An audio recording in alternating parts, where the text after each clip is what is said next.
What's up? Make sure everything's working. It looks like it.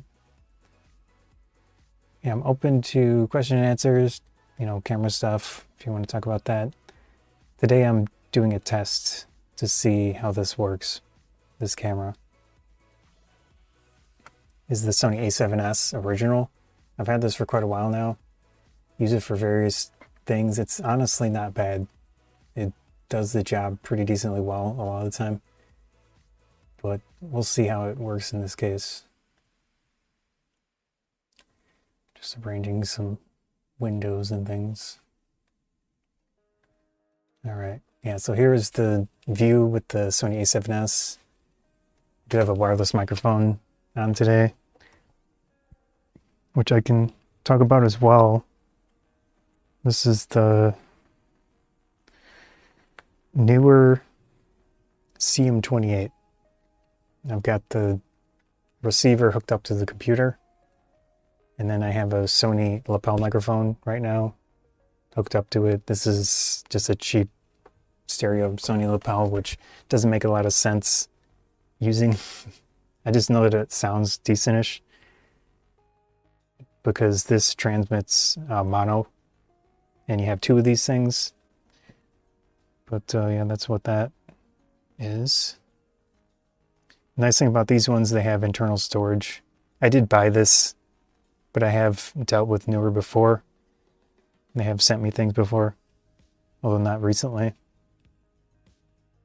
Anyways, I would like to do a video on this thing at some point. I did record a bunch of tests with different lapel microphones and things like that. But yeah, it's pretty cool. I wouldn't say the sound is amazing, but it could be partly the lapel microphone that I'm using. So, although this does have 4 gigabytes of internal storage in the transmitters, so I could record this. I don't remember what I think it was a long press. Yeah, so now it's recording the audio inside the transmitter, and it also transmits the audio, of course. There is trying to think of words, a thing to clean up the audio in here, but it's honestly, it doesn't sound amazing, so I just leave that off. Yeah, I just usually stick it down here, or like wrap it through a belt loop so that the cord kind of stays out of the way. Yeah, so here is the Sony A7S, like I said, the original. I currently have it set to zone focus, so it's generally focused in a box right in the center, that I have it in the center. So if I do go out of frame a little bit, it's probably going to focus on the background. I can't tell with the preview. But yeah. So that's one negative. I could adjust the focus like that if I want. But it seems decently consistent, although it's hard to tell with contrast-based autofocus systems. A lot of the time they're kind of iffy with video.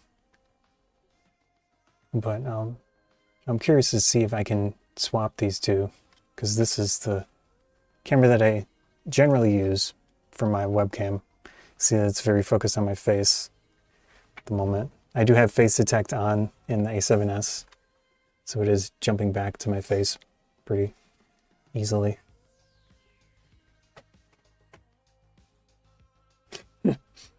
Yeah, that's one of the negatives of Sony a little bit. But the newer Sony cameras have the, what is it called, product showcase mode. I do have a ZVE 10, but that's generally for my other setup.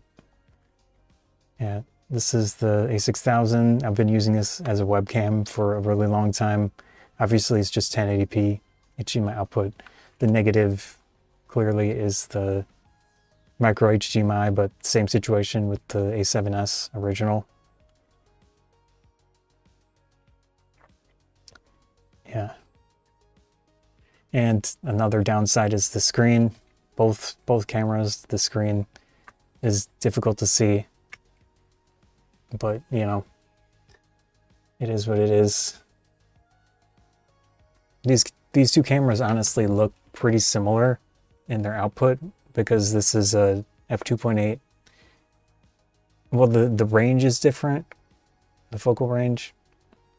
So it's 18 to 50, and then you consider the crop of this camera, the A6000. But it's a f2.8 lens, and I generally use it at f2.8. And then this one, I have the A7S with the 24 to 70 f4 Zeiss lens, which is not a well-regarded lens, but for video, I don't think it makes that big of a difference, honestly. And it's quiet. It focuses decently fast, even with this older Sony camera. It seems okay, but I'll have to really mess around with it. So the more interesting thing I'm going to show today is that I have it connected with the USB at the same time as the HDMI output, which is pretty cool, so that on the computer I can adjust some of the settings without having to mess around with the screen and the buttons and everything. So here's the Imaging Edge desktop, and this is the default thing, and then you would install the remote after you install the regular software, which is, this is the regular software. So you just download it, of course. And that's pretty much it. And in my case, I have it connected through the USB port. So it's a micro USB on these older cameras. And then you would just start up the remote thing. And this is the remote. The obvious downside here is that the live view doesn't work when I'm outputting HDMI. So that's one downside, but I don't really need that. So here we've got a bunch of settings. I can adjust my view here to make it a bit more full.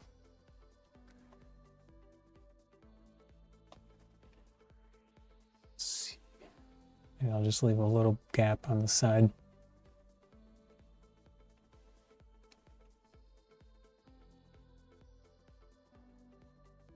It's probably good.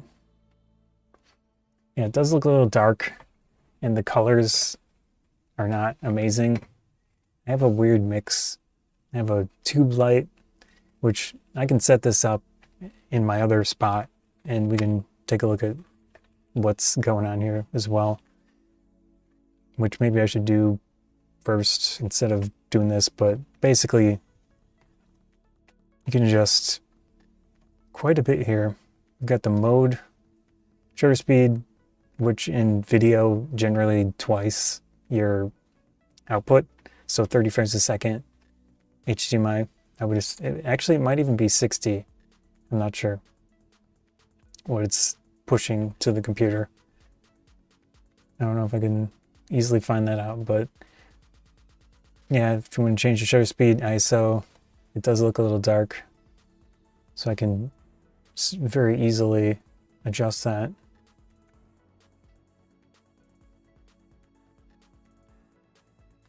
Okay, that's 1000 ISO. Yeah, that's a little bit better.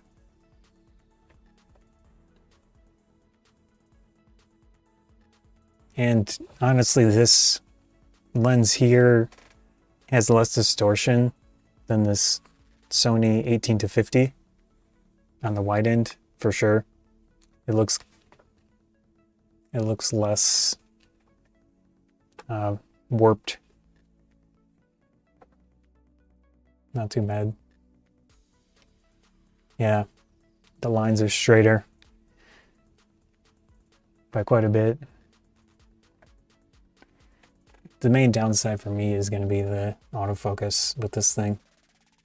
But so far it's hard for me to tell on the screen. I have a little preview from OBS, but anyways.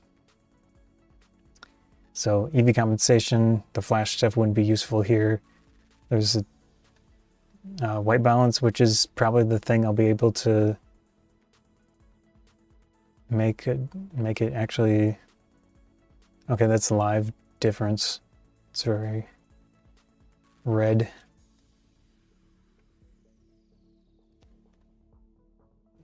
It's that off screen. Maybe I'll shrink this down a little bit. All right.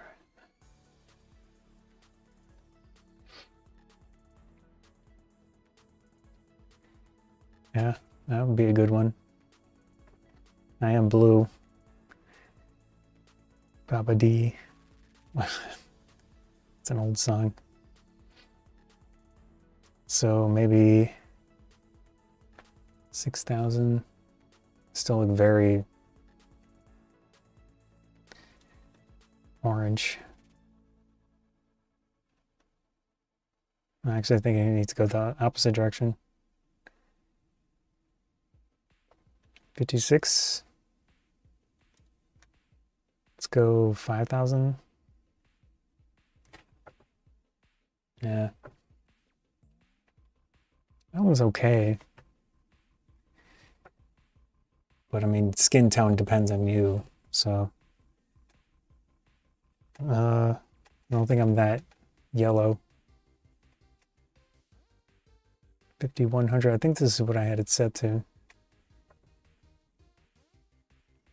All right.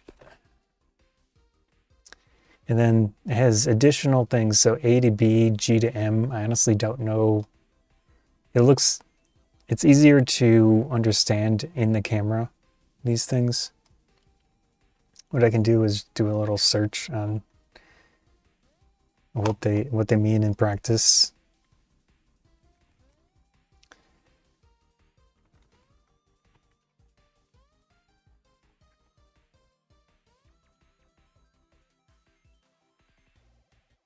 I'll go into Google. I know I have my face cam blocking it at the moment. Let's go into AI mode. I would assume it would know what everything means here. But obviously don't trust AI.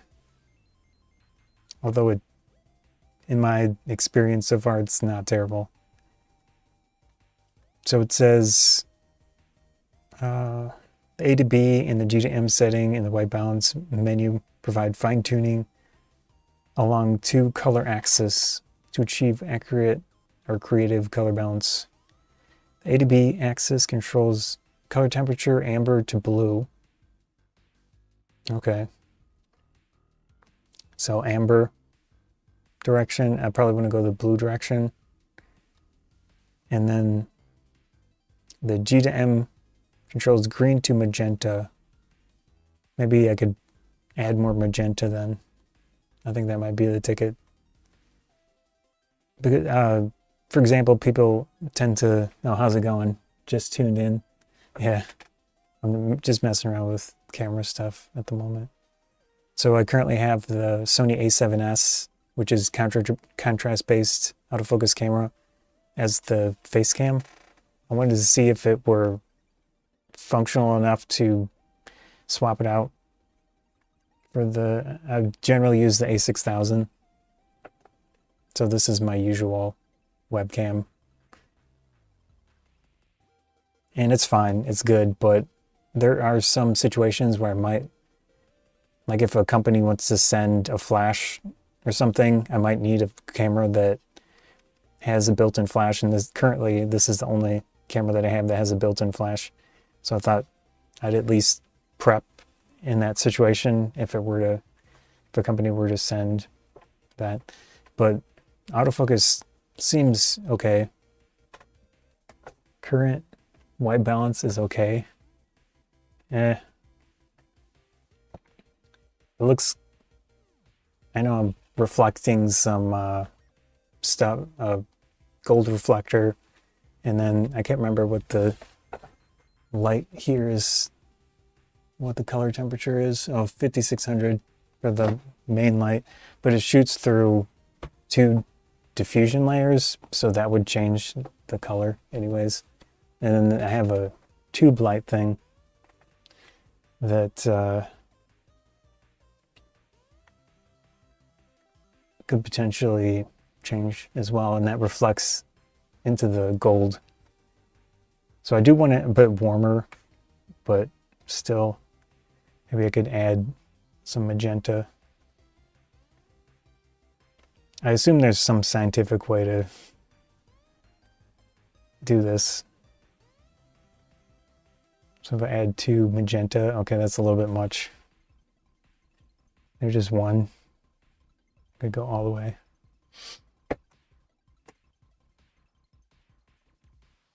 They're all green.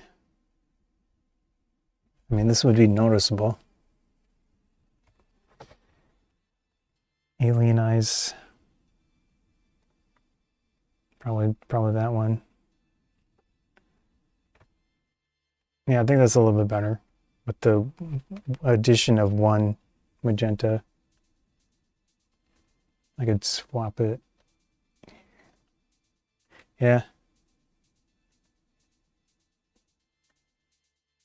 Just a little bit more red to it. And then there's the amber blue. So here's 1 amber.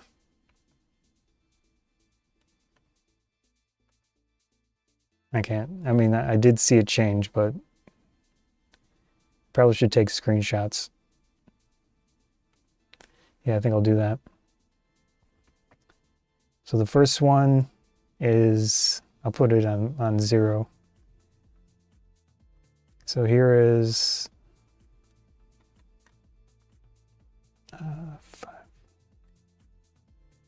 5,000 Kelvin. And then 5100 is what I had it at. I think I can cycle.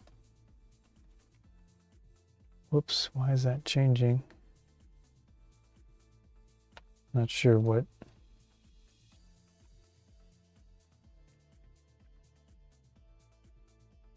I'm pressing keys on the keyboard, but I don't know what setting is actually changing when I'm doing that. Let's see. Yeah, I don't see any of the settings change. That's weird. Maybe it's in OBS. Nope. 1/60th of a second, ISO 100. Huh. I don't know what this 5 is. So I had it selected on there, and I pressed the arrow keys, but it doesn't look like it's changing anything. So there's video. Oh.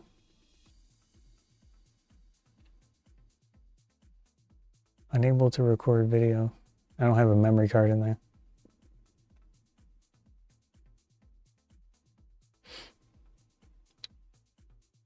Near far display live view. Yeah, that doesn't work. Overlay guide. Grid lines. Oh, it's not updating.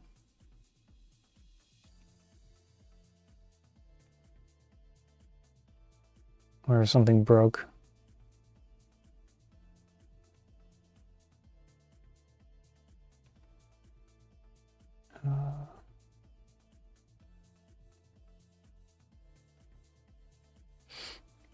File name stuff.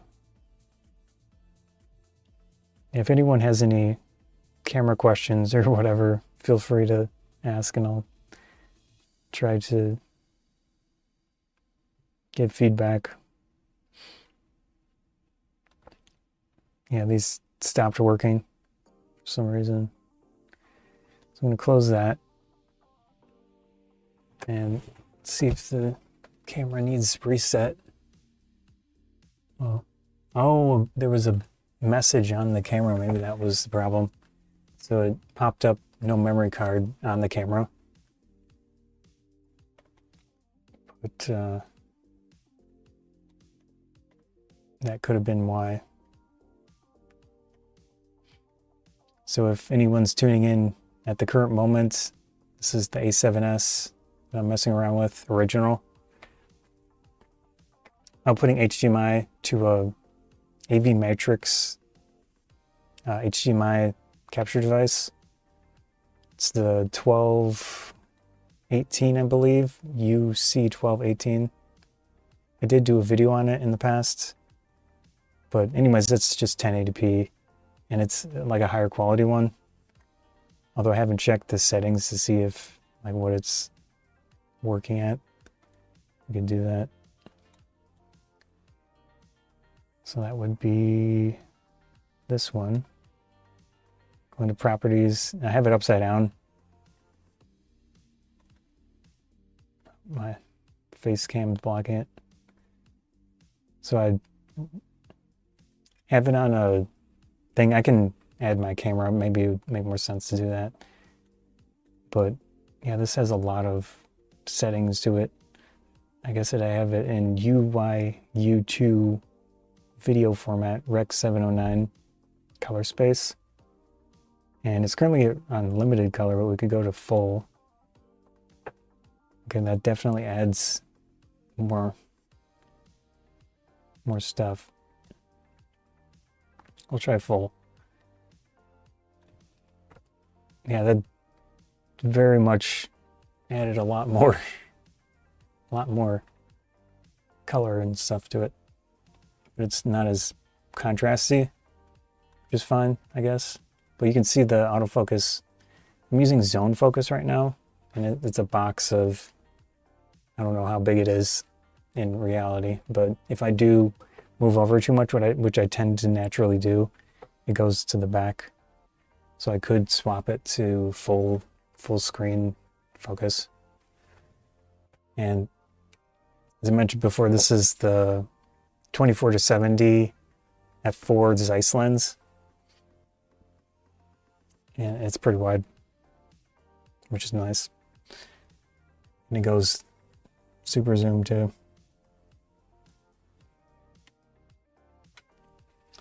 But overall, it seems decently consistent. I can potentially, I've had this for years and I haven't done anything with it.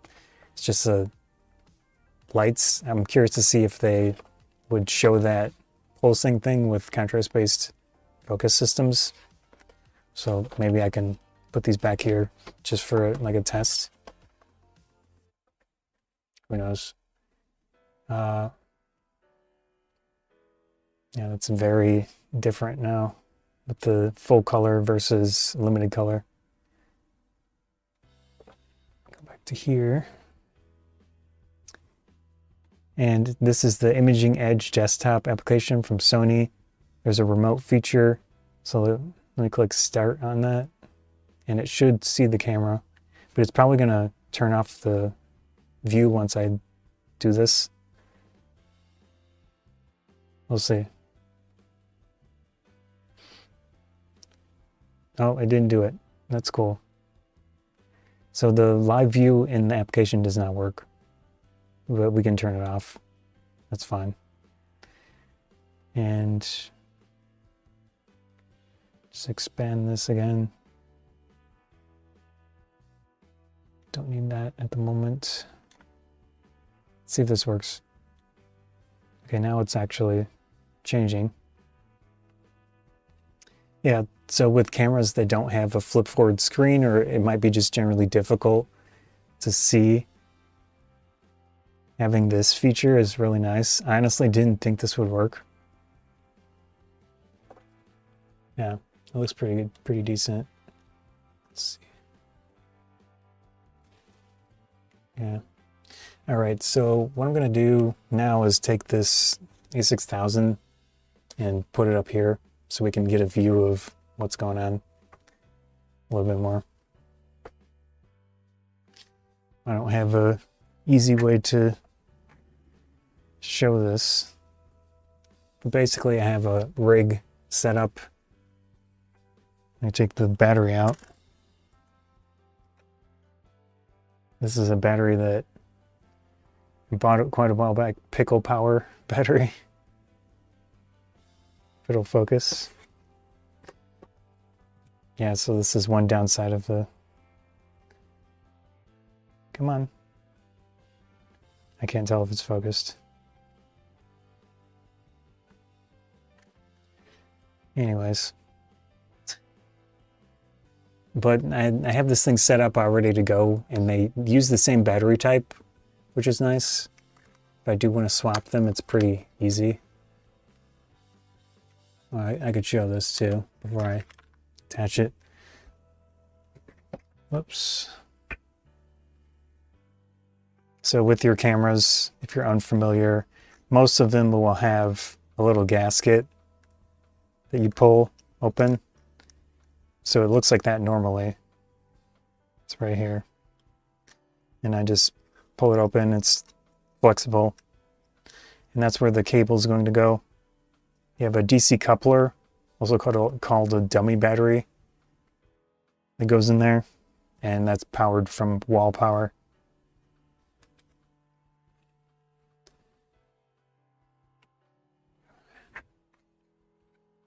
So in this case, I already have the DC coupler ready to go. And it's the same type. And then I also have HDMI cable.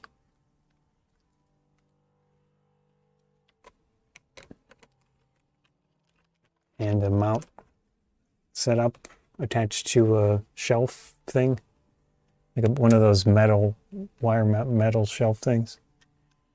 And then I've got a HDMI capture device, which is just a simple USB thing. But I don't have it plugged in. And I also use a USB extension cable on that one. So that's good. That should be running. Turn on the power. And this should be working. But I also need to change the camera settings probably. All right. It's on. Again, the downside here is the screen on this camera, because I can't see what's going on very easily. Okay, that should be running.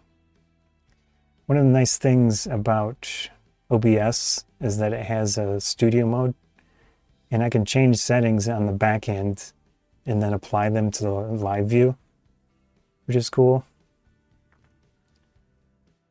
Let's see. So I'm going to add that camera in the background. Video capture device. Add existing.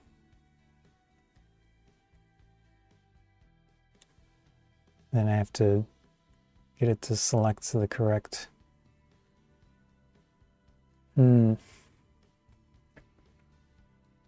Something's not working, of course. Looks like it should be working, but maybe I connected the wrong USB cable. Nope, not that one. I think that's the correct one.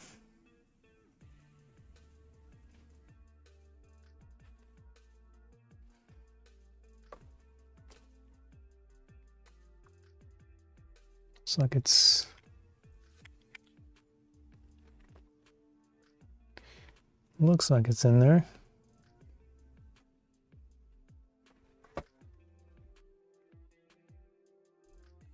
Let's try it again. Yeah, there we go. There it goes. Oh, that's very bright. think I might do limited color on this one because this capture device isn't quite as, well, it's not bad. But the settings are kind of overexposed. I know you don't see anything, but I'm changing it on the fly a little bit. I could probably connect this to the computer through USB as well and adjust the settings that way. Oops, that's shutter speed. Oh, it's on auto ISO. Okay. Let me try the same settings.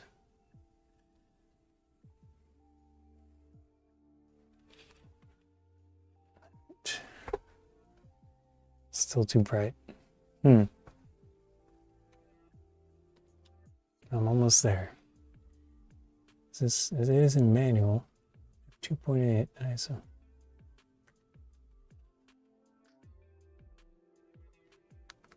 Try 640.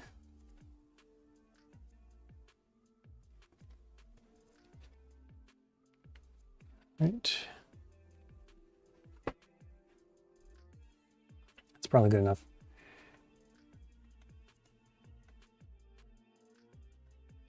I'll just push these settings. Yeah, so here's the other camera now.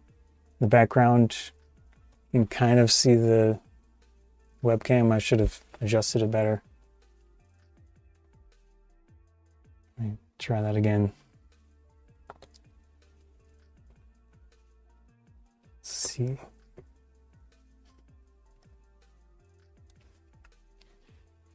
This is a little more effort to work with. So I have different axes on this mount. It's various pieces of equipment to kind of give me different ranges of motion and such.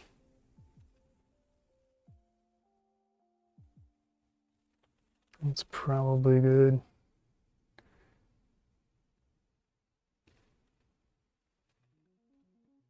Oh no.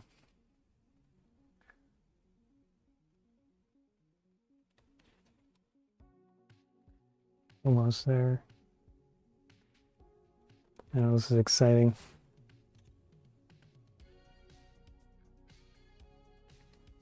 I might have to change the focus type too on the A6000. Oh, it seems all right.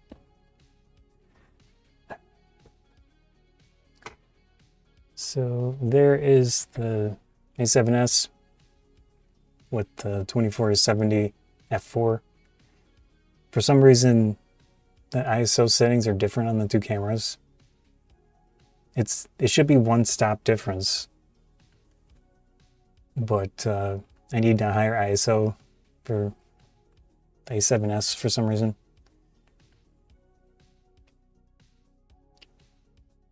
But yeah, that's what that looks like. Camera's upside down. This thing here is a newer mount. The brand newer. I do have a video on that. Let me see what it's called. I could also put links to the different things that I've made videos on. So this one, I'll put it in the chat. This is the AV Matrix.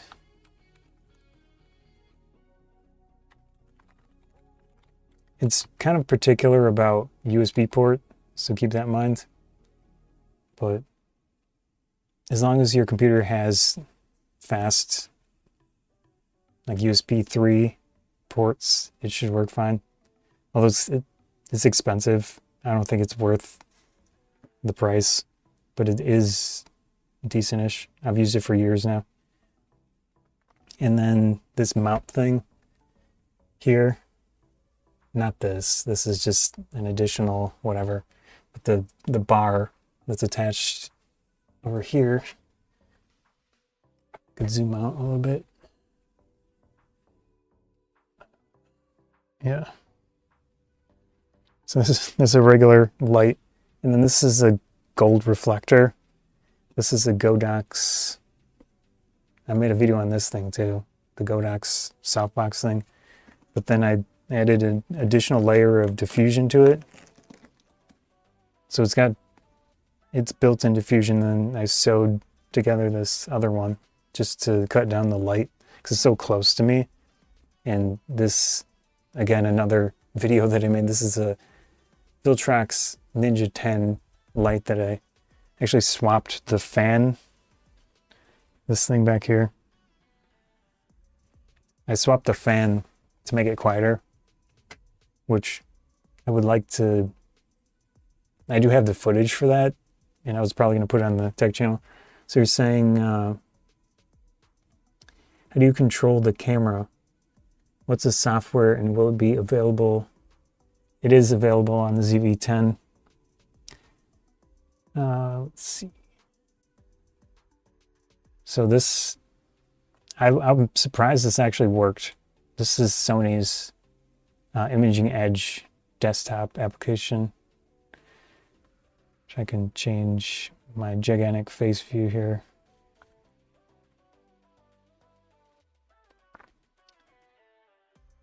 There we go. Yeah, so this is the application.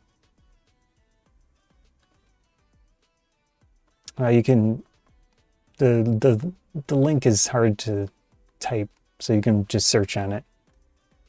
But yeah, it's Sony Imaging Edge desktop. And then once you download that, it's going to look like this.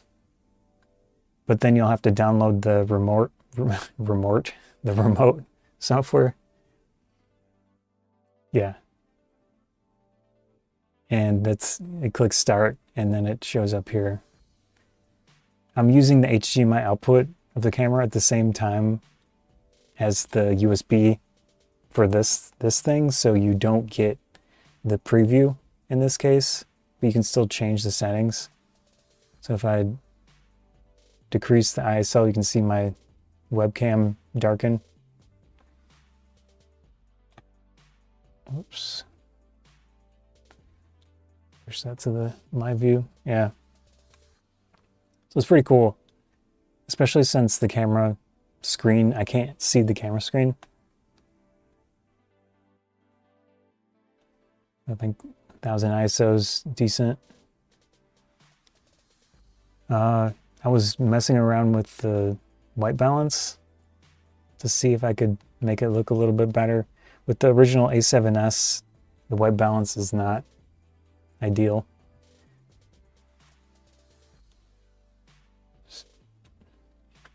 So I think it looks okay now, but I was getting a really strong green cast to it. I don't know if it's possible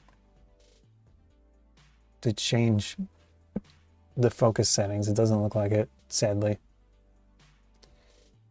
But I could probably still do it on the camera itself.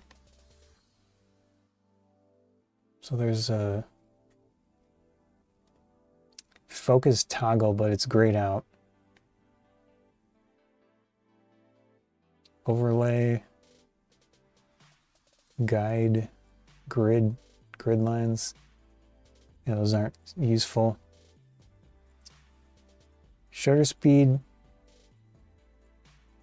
aperture, ISO, exposure composition, flash, mode dial, aspect ratio, white balance. No, so for whatever reason, maybe it's just a specific camera, but these settings are grayed out. I do have a ZV-10 I could set up here to see if these would work. If you want me to do that.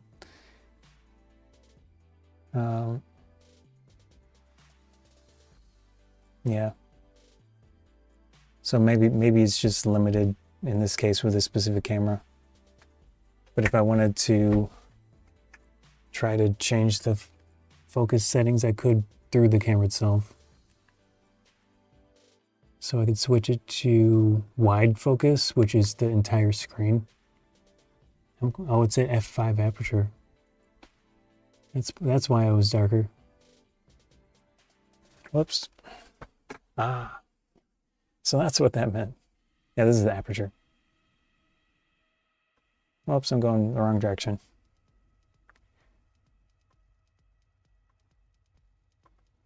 So there is f4. Okay. Oops. Yeah. Anyways, that's the setup. I didn't mean to show that again, but that's what it looks like. So 2470 A7S, and then a bunch of other stuff. This is like a top-down camera thing that I have, but I haven't used it much. This is an old action camera, and it's not connected. But anyways, get rid of this back screen.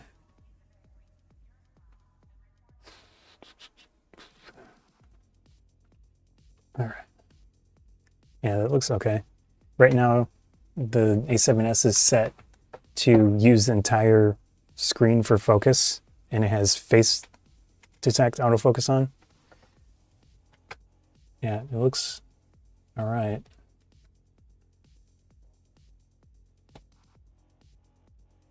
I'm concerned about I'm concerned about contrast-based autofocus, so I don't know how reliable it's going to be.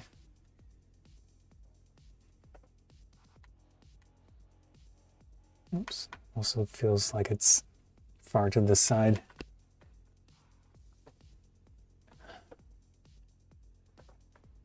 I don't know how straight it is. Is it too bright? I could also put these lights in the background just to see if they pulsate with the contrast-based focus stuff. These are Bitech 100-foot LED light strip. So I bought this years ago and I never opened it. Let's see, you're saying, oh, looks good.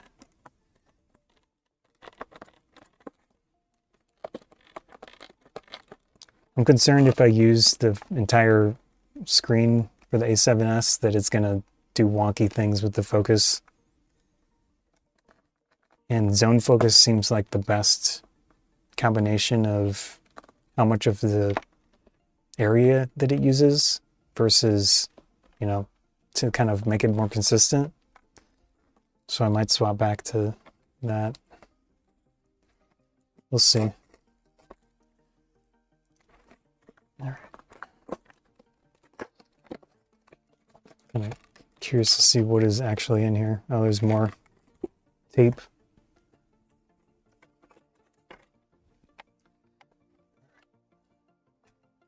So I think this is basically meant for TVs and entertainment areas that you put in the background, some extra lighting. See how it looks. Unboxing. Yeah.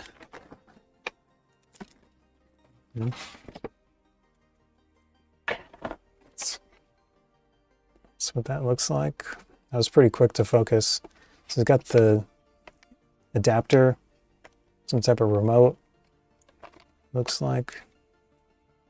Okay, the little piece of plastic. Yeah, it is struggling to, oh, there we go. A piece of plastic. This is here for the battery, I assume. So it doesn't use the battery when it's in transit and being stored at a, yeah. I guess I could have just pulled it out. But a standard coin cell battery, 2025. Yeah, this is a standard. Whoops.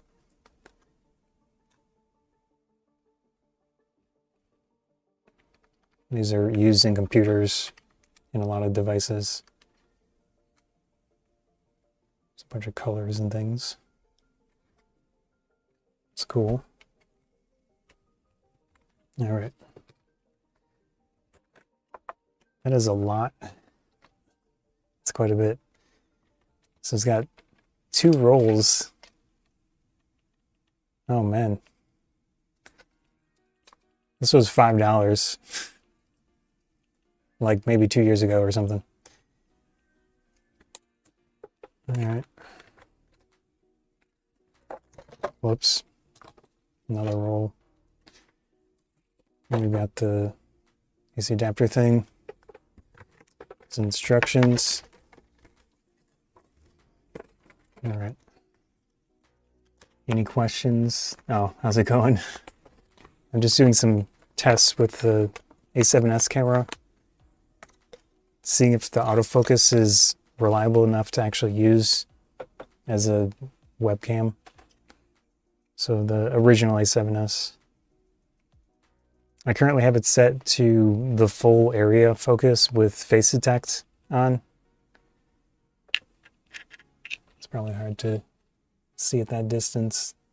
And then the lens that I'm using is the 24-70 f4 Zeiss lens, which is not a regarded lens, but I've used it for quite a while now and it's okay. At least for video.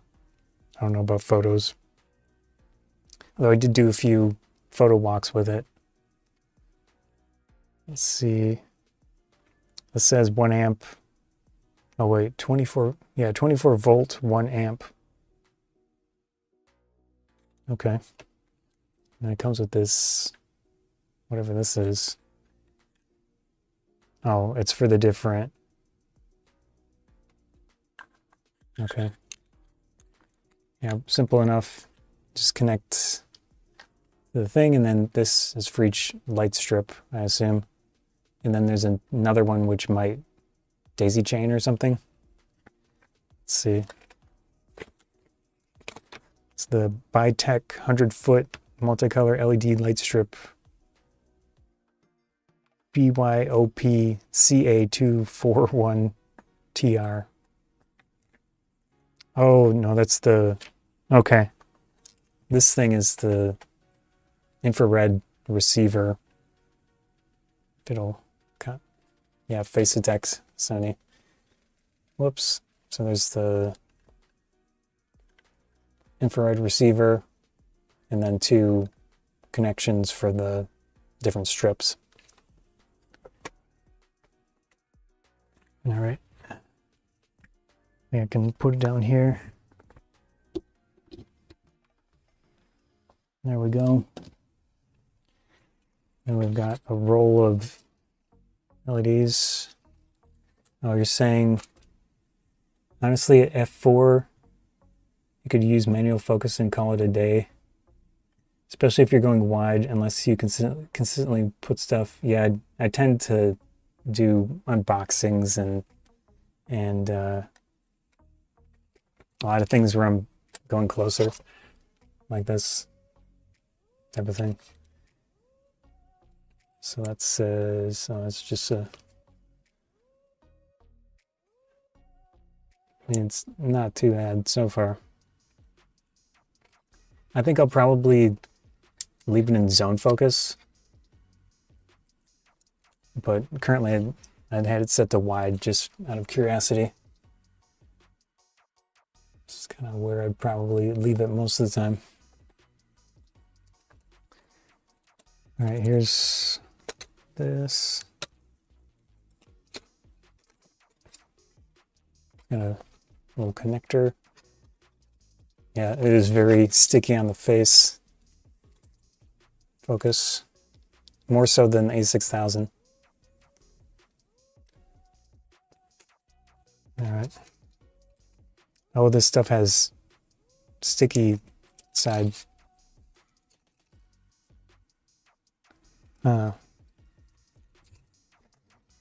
Well, let's put it up and see what happens.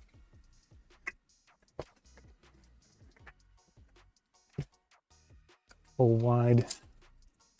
And I could switch to the back camera.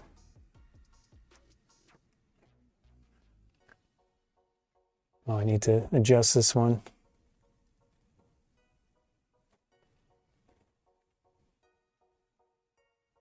That's honestly not a useful view at the moment. Oh well.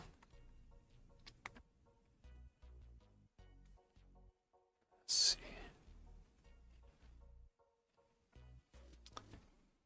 There's the back camera. Yeah, that's not super useful. Let me add.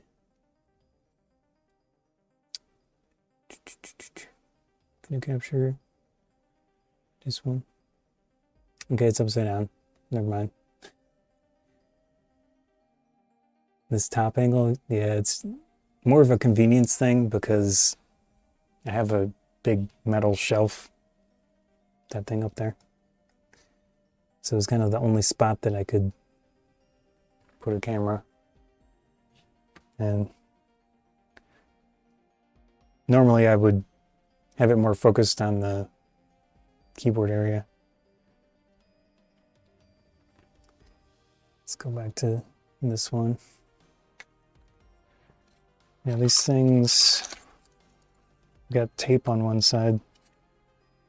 I mean, you could remove the tape. I would assume you could cut these, but once you cut it, you're kind of limited. There's only going to be so many, you know, that's the connection point.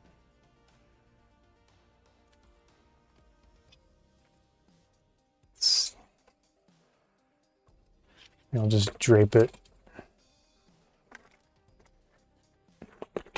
Whoops.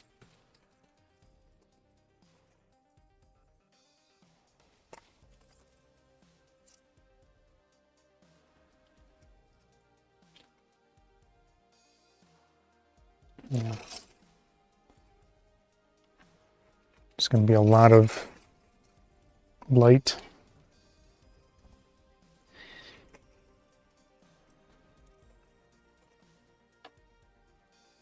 I assume it's just a cut end.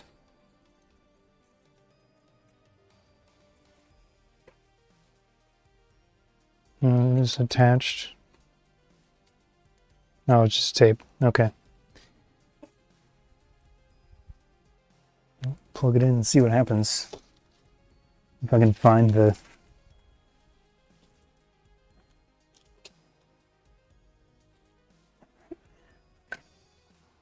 wonder if there's a directionality. Oh, there is.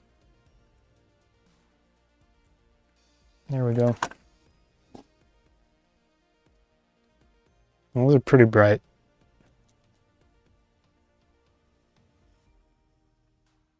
It's Christmas time. Oh man.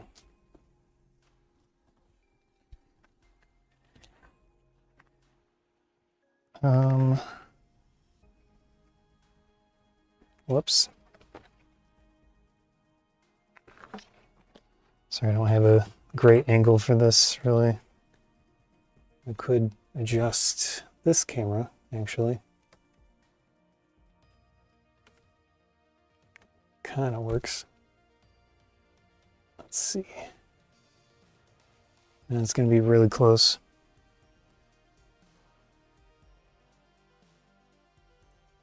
That's it. Not focusing.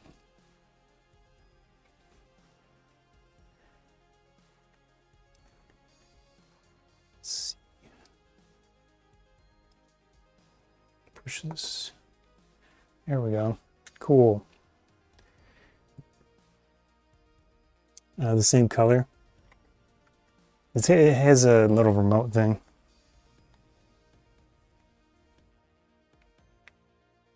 I don't know how it works. It's not changing. Oh, there we go. I need to, it's line of sight with the IR sensor. So I could attach it to the back or something. Just have it drape for the moment. Yeah.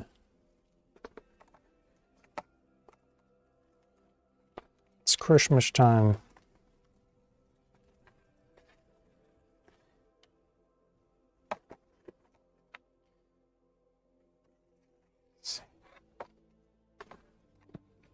This is more so just to test if the focus is going to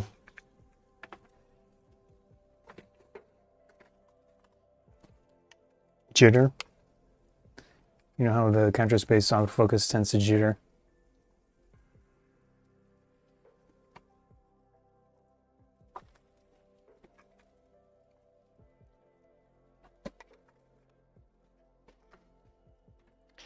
Trying to think of what I could actually use these for. It's definitely a lot of light over the entire thing.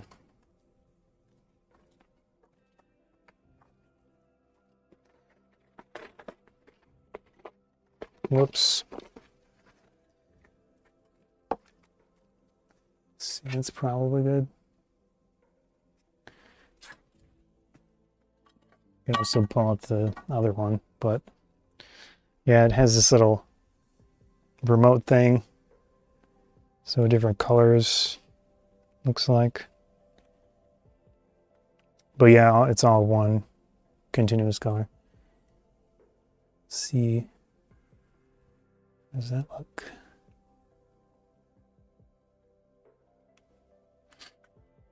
Oh, I could adjust this to...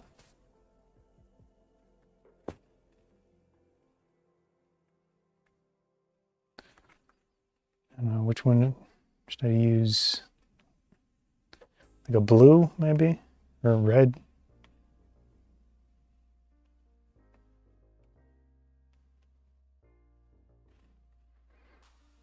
Well, it has white. It's kind of white, I guess. There's flashing.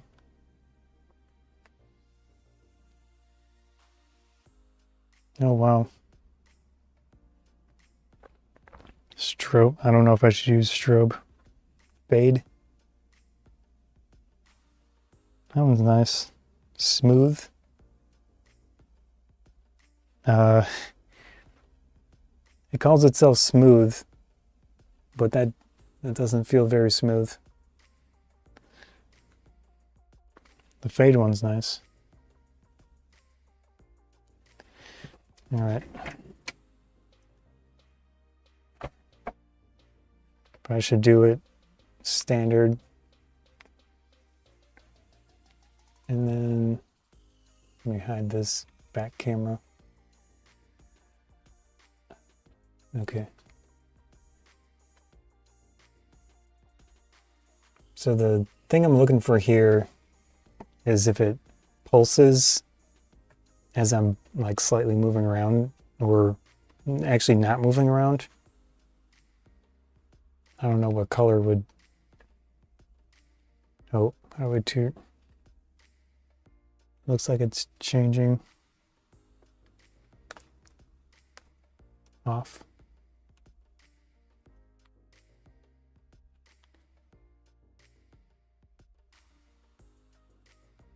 Okay, these are still on.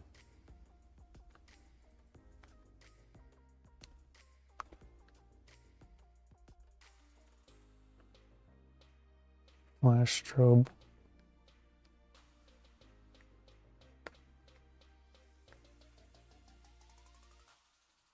Okay.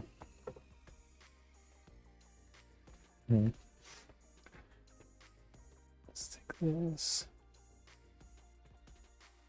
So there's more light in the background. Okay. Saying, can the second spool have a different color? I doubt it. Oh, there's brightness too. Yeah, I don't see anything on the...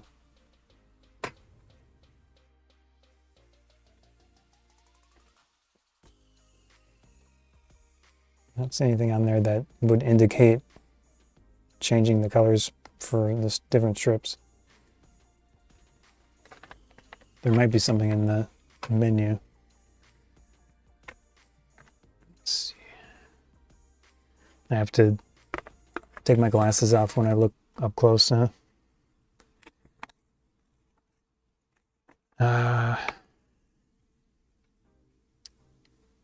Modes. It's got lightness control. We have the different. Please pull out the transparent. So it does have brightness control. Whoops.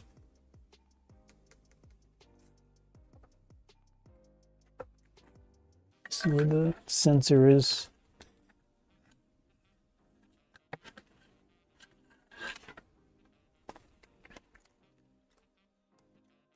So that must be the lowest setting.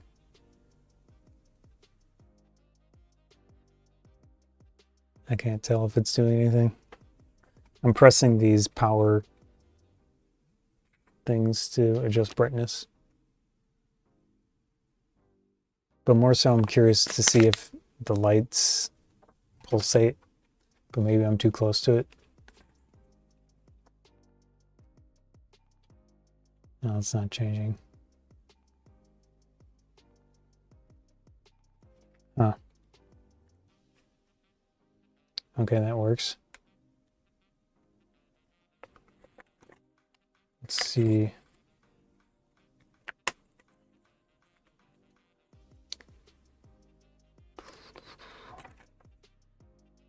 Any camera questions, anyone? No? You're saying no pulsating? Really? Huh. Maybe Sony, hello, Sony.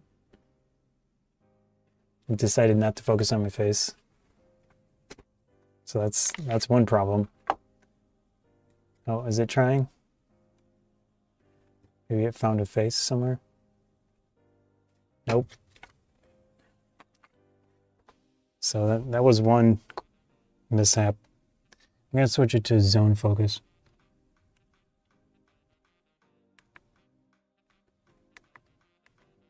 So with zone focus, it limits the area where it attempts to focus. Yeah. But when I go to the side, it should not track me. Yeah.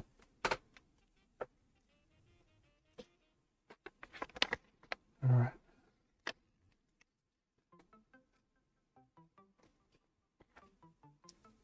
Pretty sure it does not allow you to change the colors on the two strips, but I can attach it and see what happens.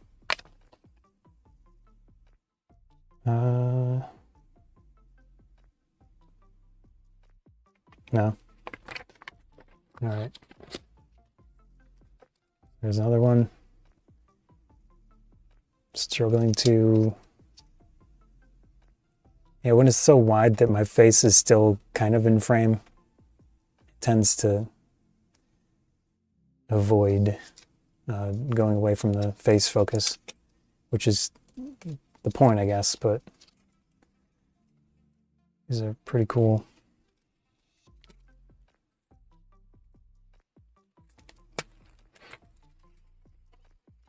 So I'd say that using an older camera, I take it back. It's struggling. Maybe it's something with the lights that it tends to take priority.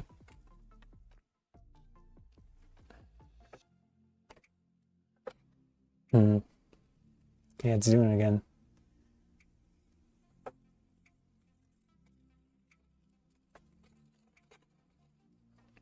The thing is, yeah, it still looks like it's leaving face focus at times,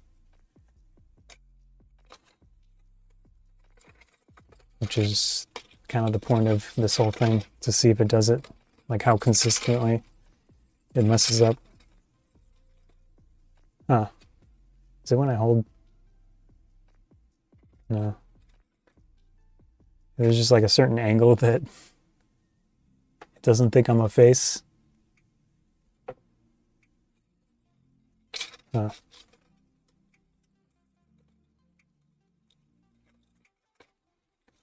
I wonder where I could install these things that it would...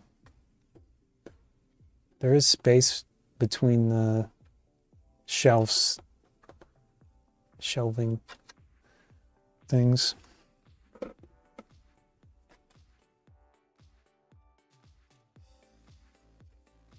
It's really nice.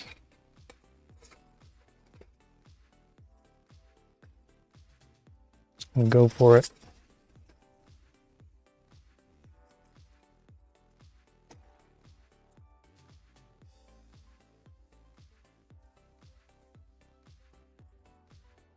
The ultimate excessive backlight.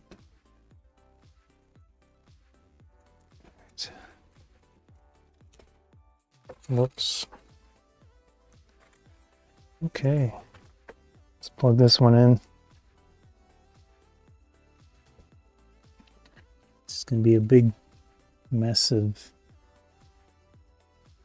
LEDs here.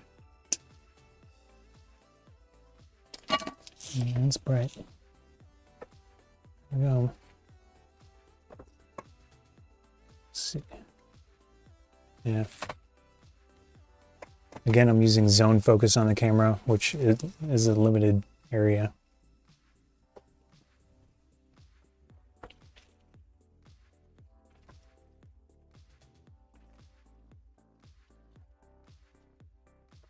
I'm not sure what someone would do with 100 foot of this light, because this feels like a lot.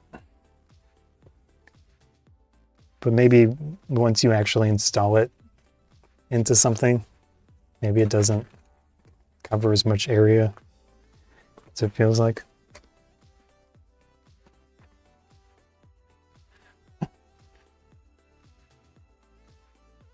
Well, I don't have any. Actually, I do have a little Christmas tree somewhere. I use that for autofocus tests. If I could find it.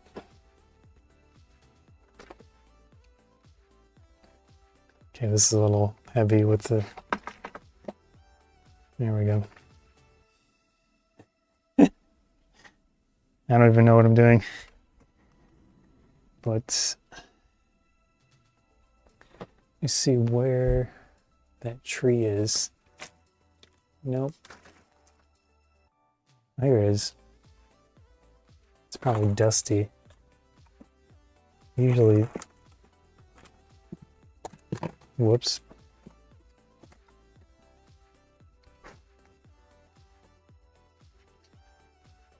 There we go. This was not my intent today, but I guess it's Christmas Day. Come on, focus please. Yeah, I don't know if I can use this camera. It's just not consistent enough, because it should be focusing on the foreground object.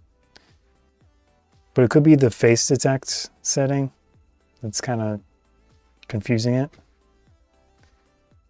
There it goes, it finally. Let me turn off.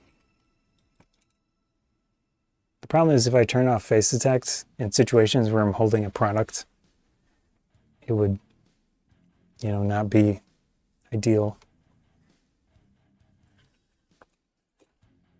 Let's see it here. It's just a USB thing.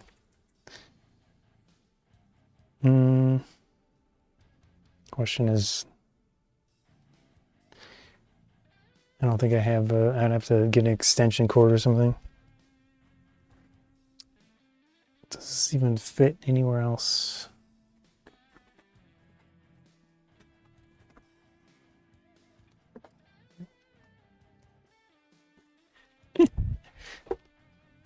I don't know what I'm doing. All right.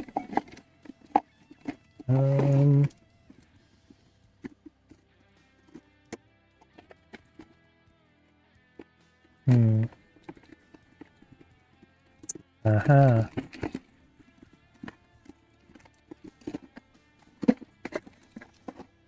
There we go.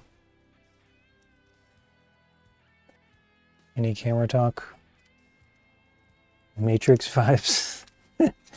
Christmas in the Matrix of crazy old camera guy.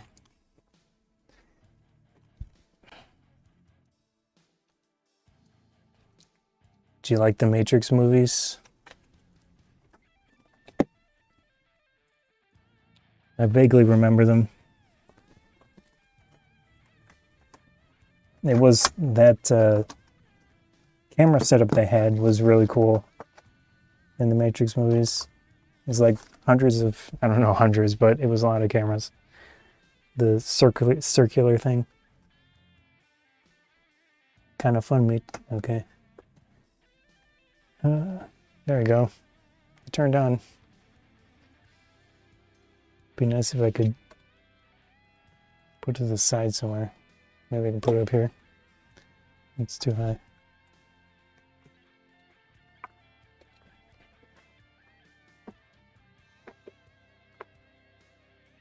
There we go. This big ball of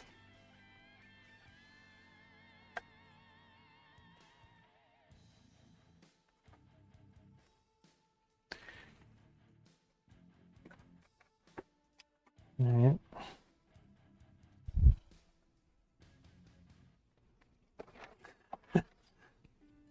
All right.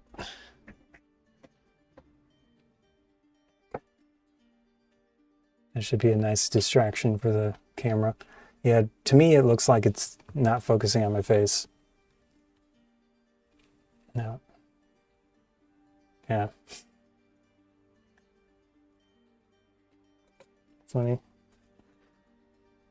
Whoops. Let's see. Maybe if I zoom in. No. Which direction? This is a bad spot. But I don't have a shelf that's tall enough.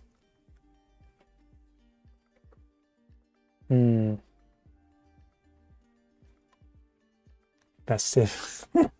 Right? Okay, let's change the autofocus settings here. I'll switch it back to wide. See if it looks up my face. Nope. Huh. Yeah, so I guess with the old A7S, if you have really strong backlights, even with face detect on, it totally bombs. Oh, it's trying now. Okay. Maybe if I turn off face detect and I add just zone focus. I could do one of the flexi spot modes, but they're so small that probably not going to work. All right. Question is where in the menu? The problem is with the tethering app, it doesn't do focus settings, at least for this camera.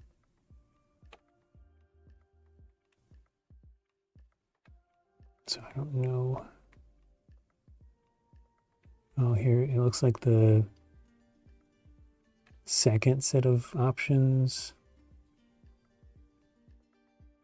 I can also switch to, I can add the back camera for added interest.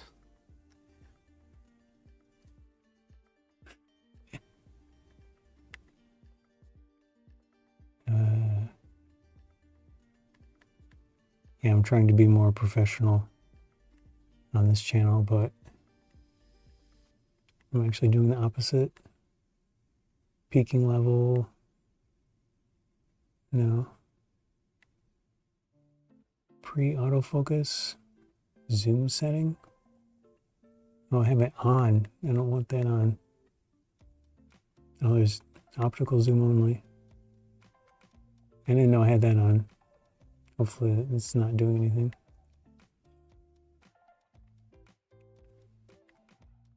It's off. Light mode. Huh?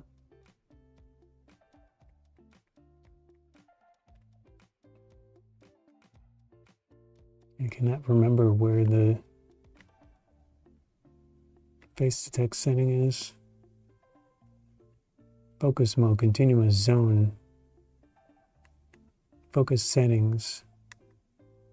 Nope. Oh man. Saying, does the lens matter?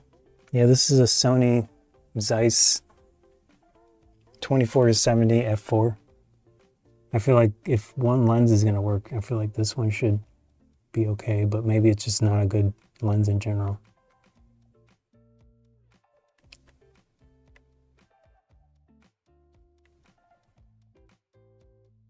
Let's see. Okay, here's face detect. It's in the first tab, number 6.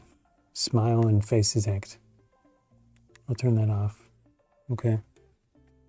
So this is only zone focus. Oops.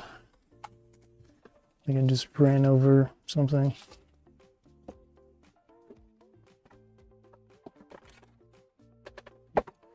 There we go. Let's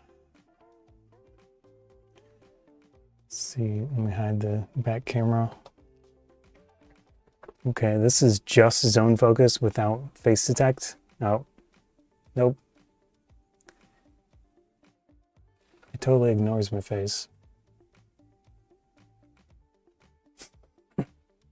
I mean, obviously it's kind of an extreme situation, but that's too bad. I mean, in a dire situation of need, I could swap the cameras, but I'll probably go back to the A6000 for usual use. I don't know what else I can try here. Let's switch it to center focus. So this is center focus.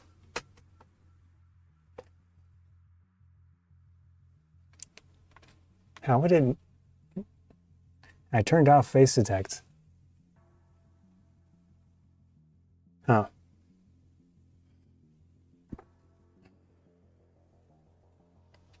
It's weird. All right.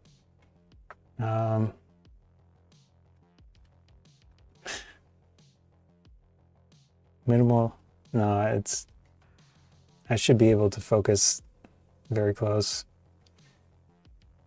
if it would cooperate. It seems like face detect is still on, but I'm pretty sure I turned it off. It's so weird. Let me check. Well, yeah, that's off. Maybe if I turn the camera off and on, maybe it still thinks that it's supposed to do face detect.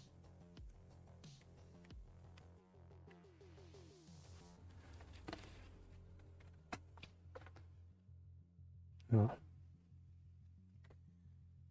Let's see. Center. Flexi spot. Oh. All right, I'm going to turn it off. Switch to the back camera for a second here. Or I could just switch cameras and move on, because I feel like I've exhausted this idea already.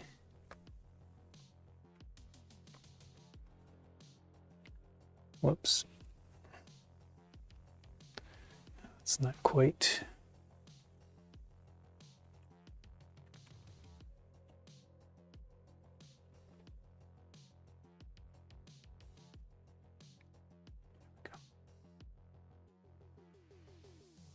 Back camera. Okay. So turn this off. Turn it back on. sure it's active. One negative of Sony cameras I noticed is that they love putting a message when you turn the camera on, regardless of what you're trying to do. And that's not great. So this reset camera, center focus. Yeah. Yeah, so it's definitely not minimum focus. I don't want to see this.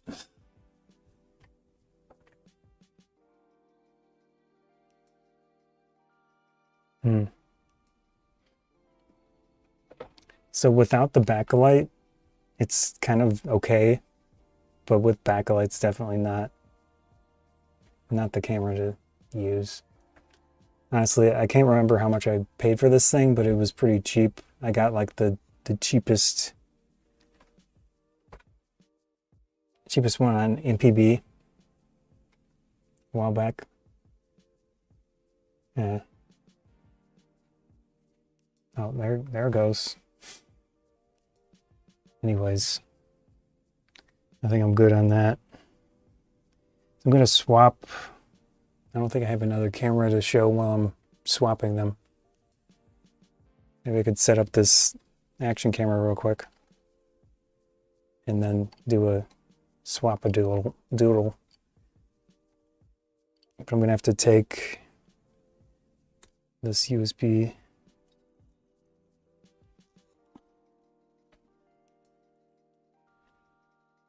Oops. There we go. That should be good. And this is a Vivitar action camera with a screen on the front. I bought this years back. Oops. And didn't do a ton with it. Let me switch to the back camera. So this is the Vivitar one. And it has a PC camera mode.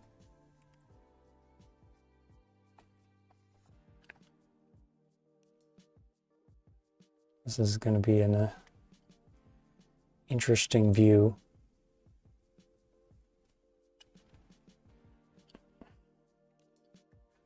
Here we go. I don't know if I want to show this because I'm messing with it. All right. So I'm going to add a capture device. And the existing camera. And I have to reset it because I changed the USB port.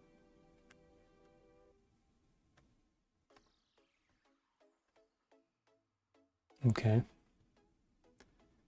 Yeah, it looks fine.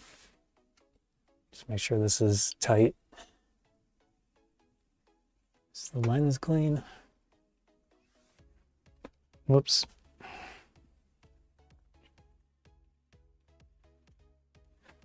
Okay. Let me see if I can. Yeah, the negative of this thing is you can't adjust the exposure. So it's auto exposure.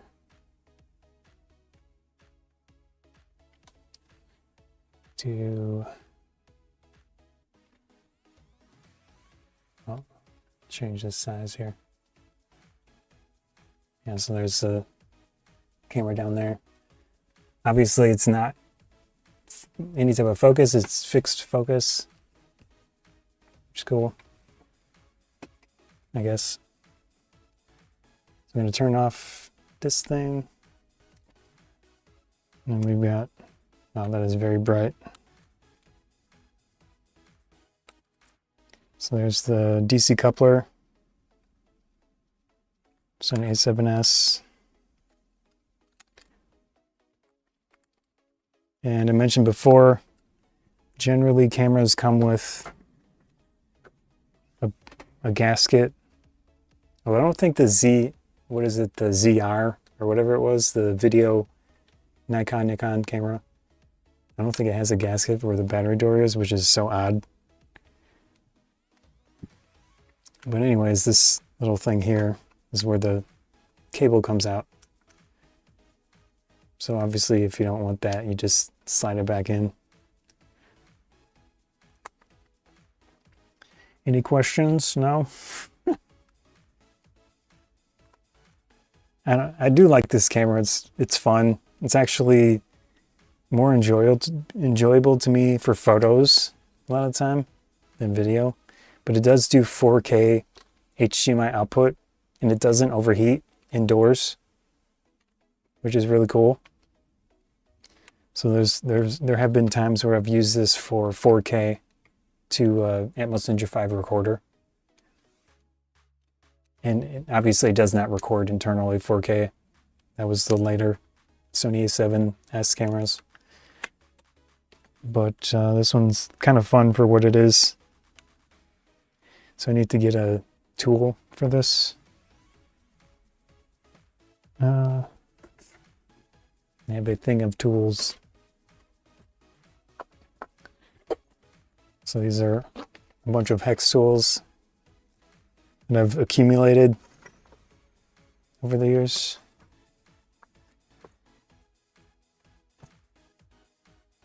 Let's get this out of the way.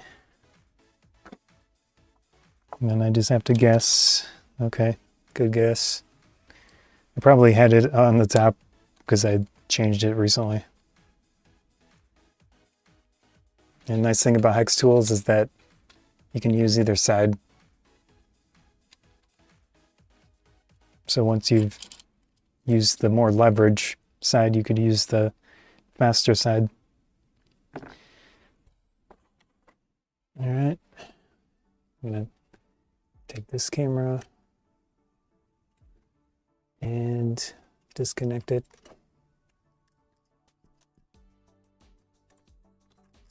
There we go. Back to the A6000.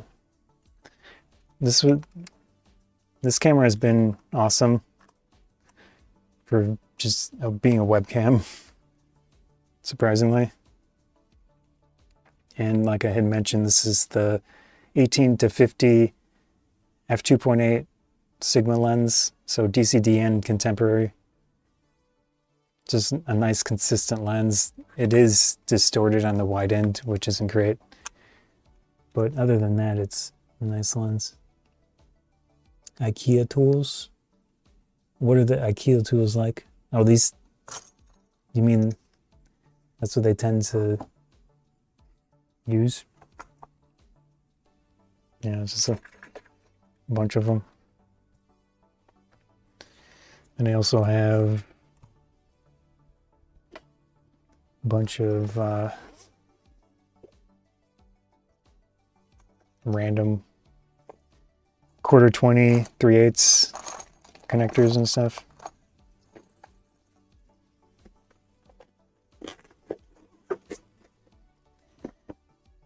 I'm sure there's more, but let's put the Sony back. Or actually, I could put the A7S back in the other area and then get a nicer view, because this lens is definitely wider than this. Considering the different sensor sizes, the field of view is definitely wider on this thing, which is nice. And the only reason I got this 24-70 was the literal cheapest full frame Sony branded lens I could find. So that's the main reason. And honestly, I think it's fine. I know people have complained about that lens a lot, but I would say mostly for photos. For video, it seems fine. But maybe it is part of the reason that the focus wasn't great on this combination. Who knows? Actually, I'm going to turn this into manual focus. Let's see. Which mode am I on? That's back camera.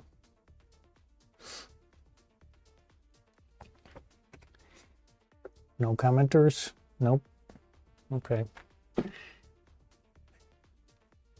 Yeah. Is anyone excited for the A7 V or whatever it was? I don't understand why people are complaining about it. The only thing I would complain about is the memory card setup.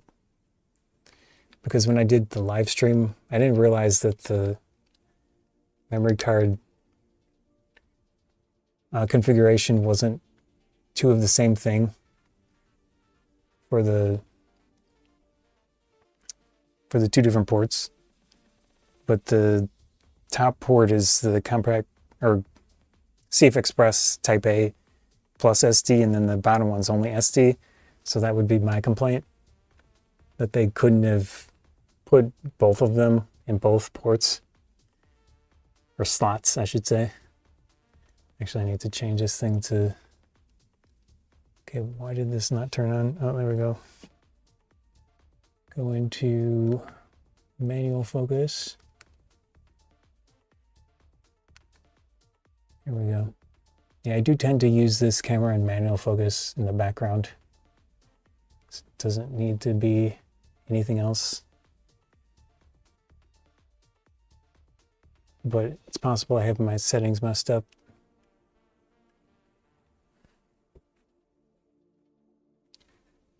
Oh, yeah. Let's see. Check my back camera. Oh, no, it looks okay.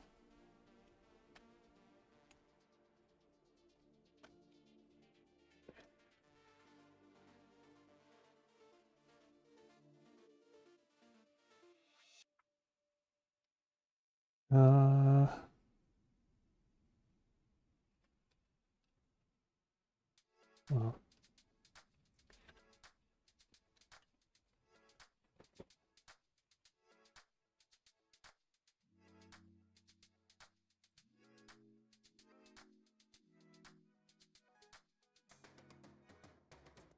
Okay, cool.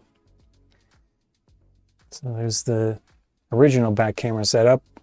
I think this is a nicer one because it's wider than this combination.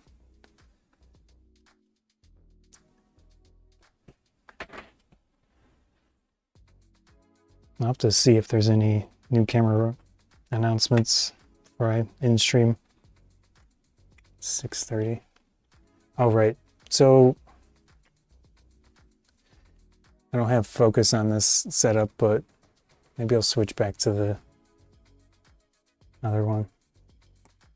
This doesn't have focus either, but so tripod connection. These are small rig. I think it was Hawk Lock, something like that.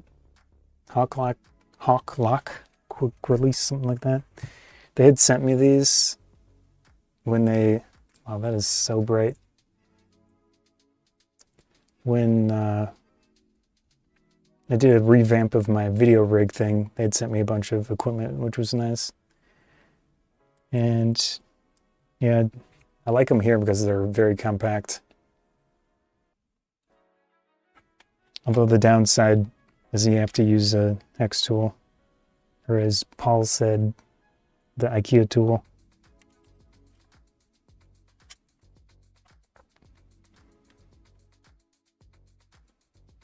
There is a IKEA within a driving distance of me, and I've been there a few times. It's pretty nice.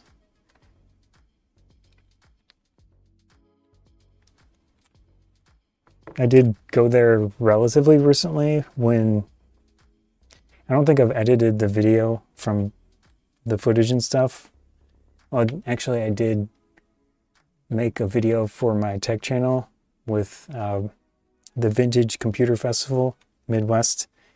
So I had gone to that this year, and the IKEA is very close. So I went there afterwards.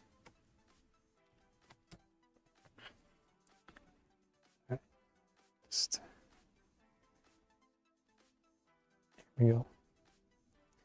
So there's the camera, and then HDMI port. Connect that.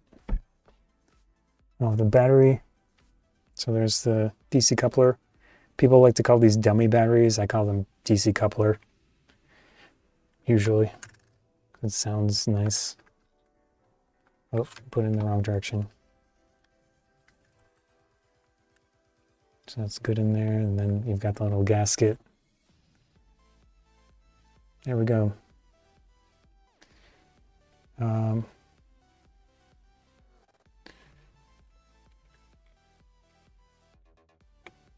Yeah, this one's really hard to see the screen. Oh. Okay. It's kind of a cool view.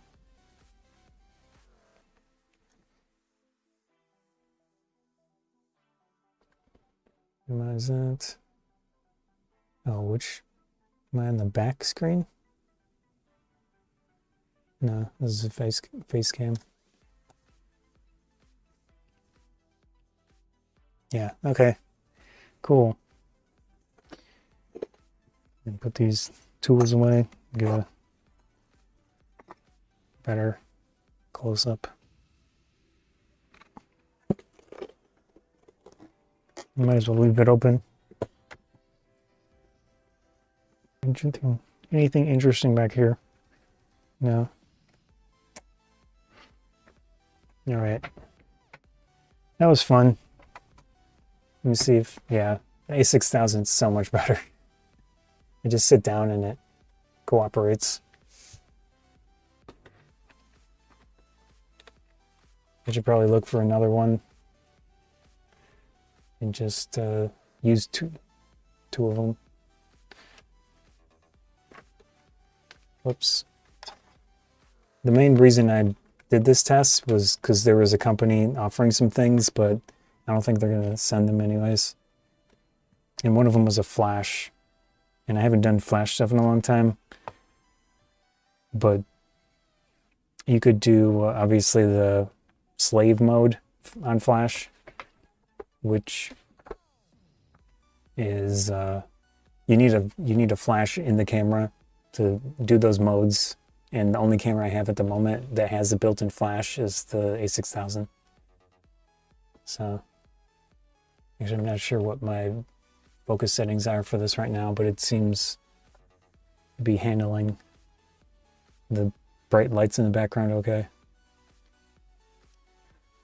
So far. It is, the A6000 is an old camera itself. So, there we go. And then normally I'd run it like this. Yeah. There's and the A6000 has phase detect autofocus on the sensor, so it shouldn't tend to do any like pulsing. But I mean, it probably depends on the camera. There might be situations where they do that. But it looks good. Okay. Anyways, next, switch to, now I could show this real quick.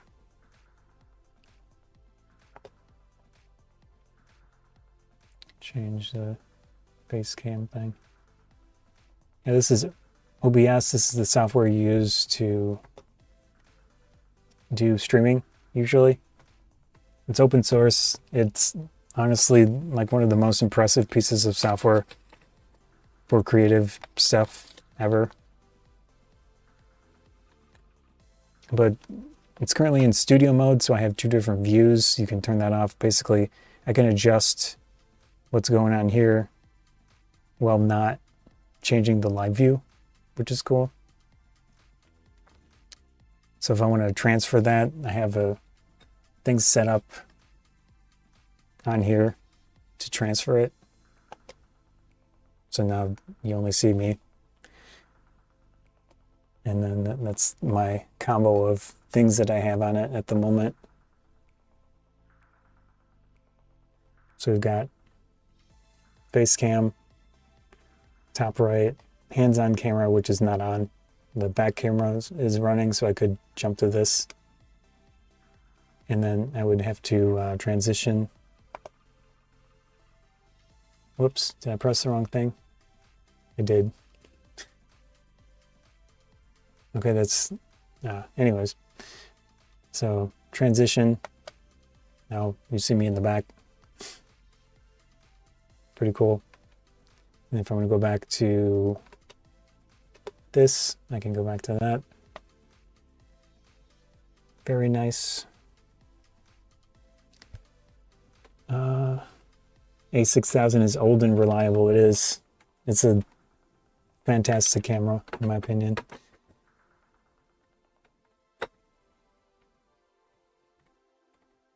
I feel like that was one of the turning point cameras for Sony. And just a consistent, nice, functional. The shutter is very loud. So for photos, it's got a loud shutter, which isn't great, but for 1080p video, it's pretty nice. And mostly HDMI output in my case. But yeah. All right. Let's take a quick look at camera news and things and see if there's anything interesting going on.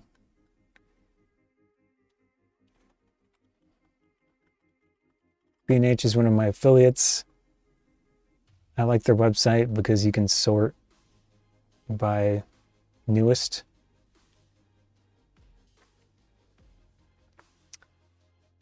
So let's look at digital cameras, for example, and then sort by newest. G97 MK Hybrid DSLM. What?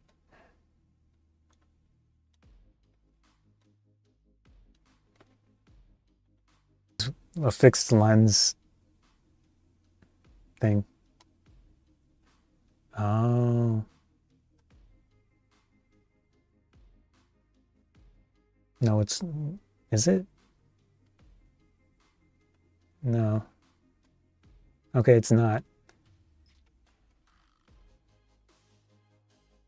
Is this just like a rehash of one of their older cameras?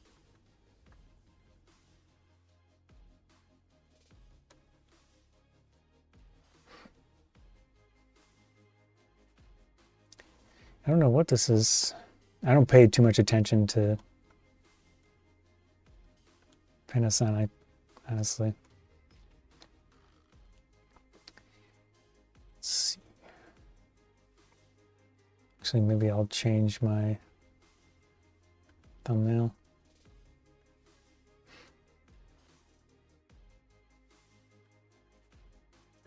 Whatever. I'll just leave it. So does anyone know what this thing is? Oh, gotta hang up. It's all good. Cool. Yeah. Nice. Appreciate taking the time to check out my stuff.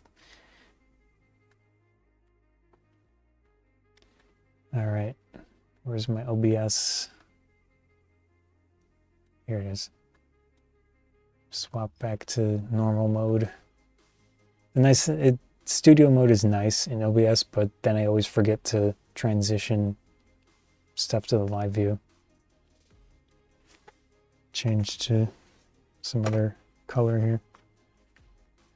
It's red mode. Fade. There we go.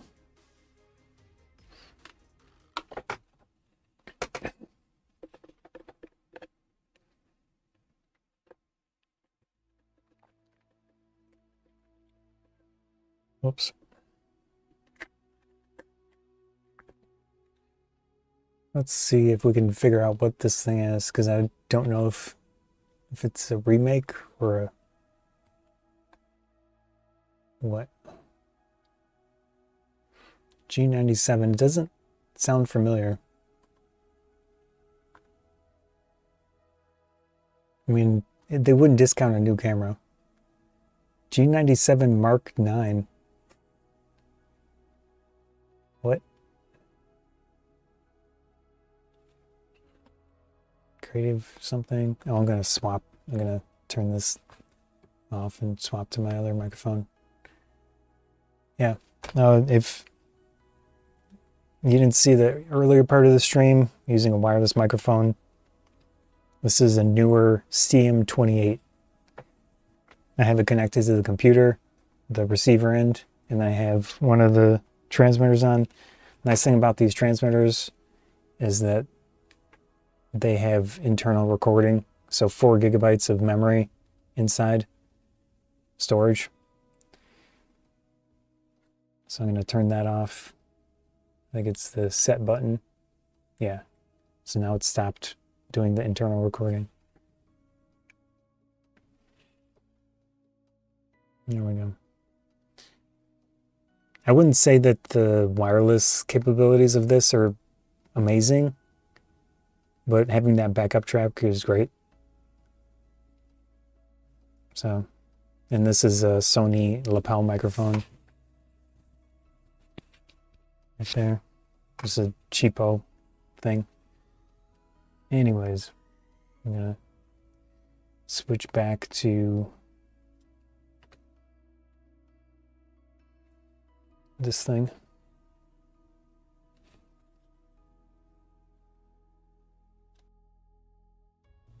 All right, so it should be on the other mic now.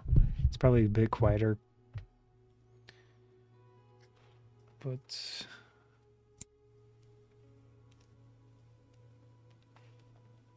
these have, you know, battery in them, so I don't know how much more it'll go. Probably quite a few hours.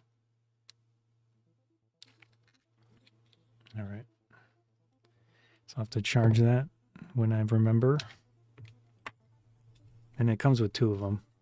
So I could, if I don't charge this, then I can always use the other one.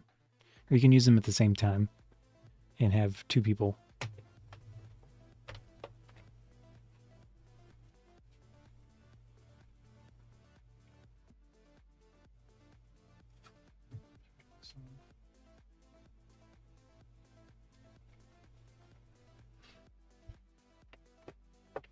All right. Cool.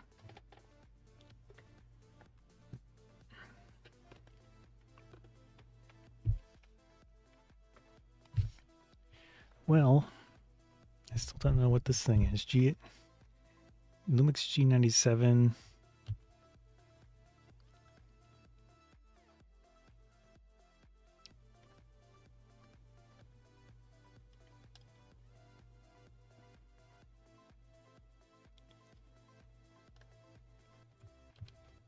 Maybe Wikipedia.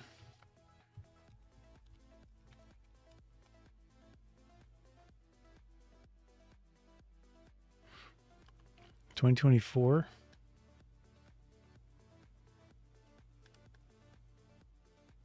So maybe it is relatively recent. 20 megapixel micro four thirds.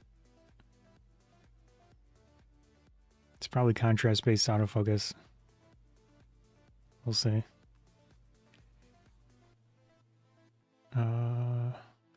49 focus points. Yeah, contrast based sensor focus, so Has Panasonic released anything in micro four thirds? I feel like this doesn't count, whatever this is.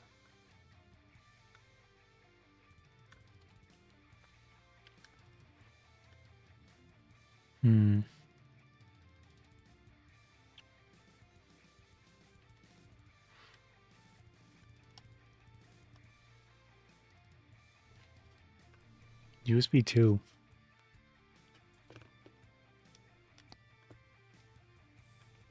At least it's USB-C or Type-C. Type D is probably small.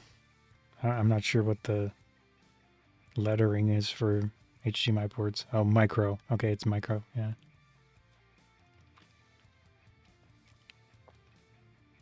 There's a remote jack, that's nice. Probably mostly for photography, but it might depend.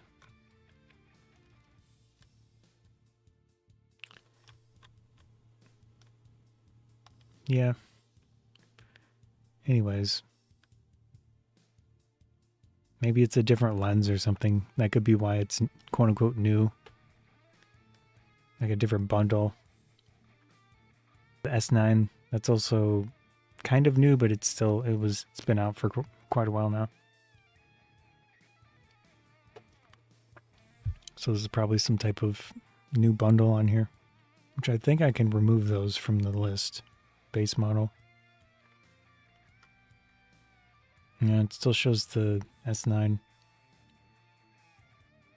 Oh, what?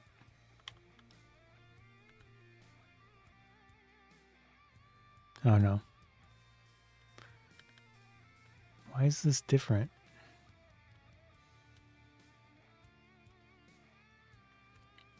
I mean, this is basically like an S5, right? With stuff removed. Like the shutter.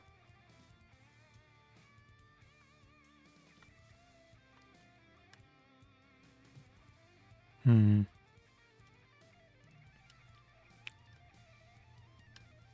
mean, I would take one.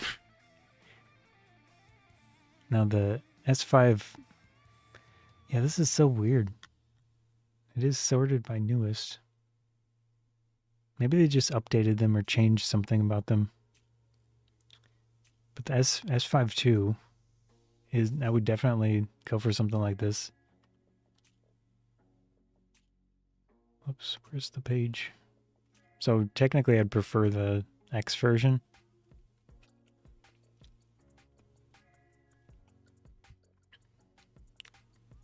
Though I just don't understand why these are showing up like this.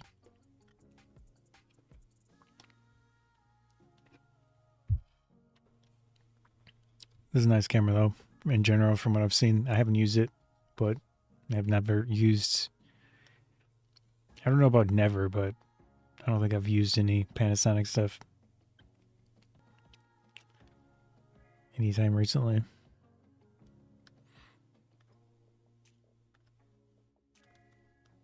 So there's the A7S, the Q3. Yeah, there's nothing new at the moment since the last time I did a stream on this stuff.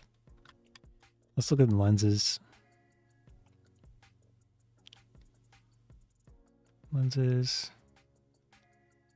I've been thinking about... I'll probably do a stream talking about terms that I have with camera, like companies. I have public terms,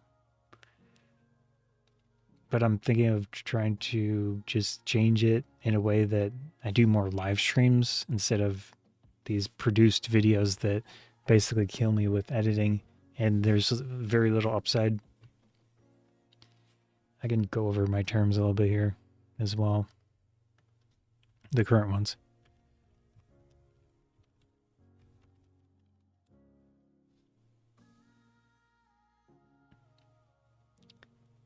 So demo products. Oops. This is the current way that I deal with a company that wants to send me something. They don't want to pay anything. They just want to send it to me. So basically free, quote unquote, free products.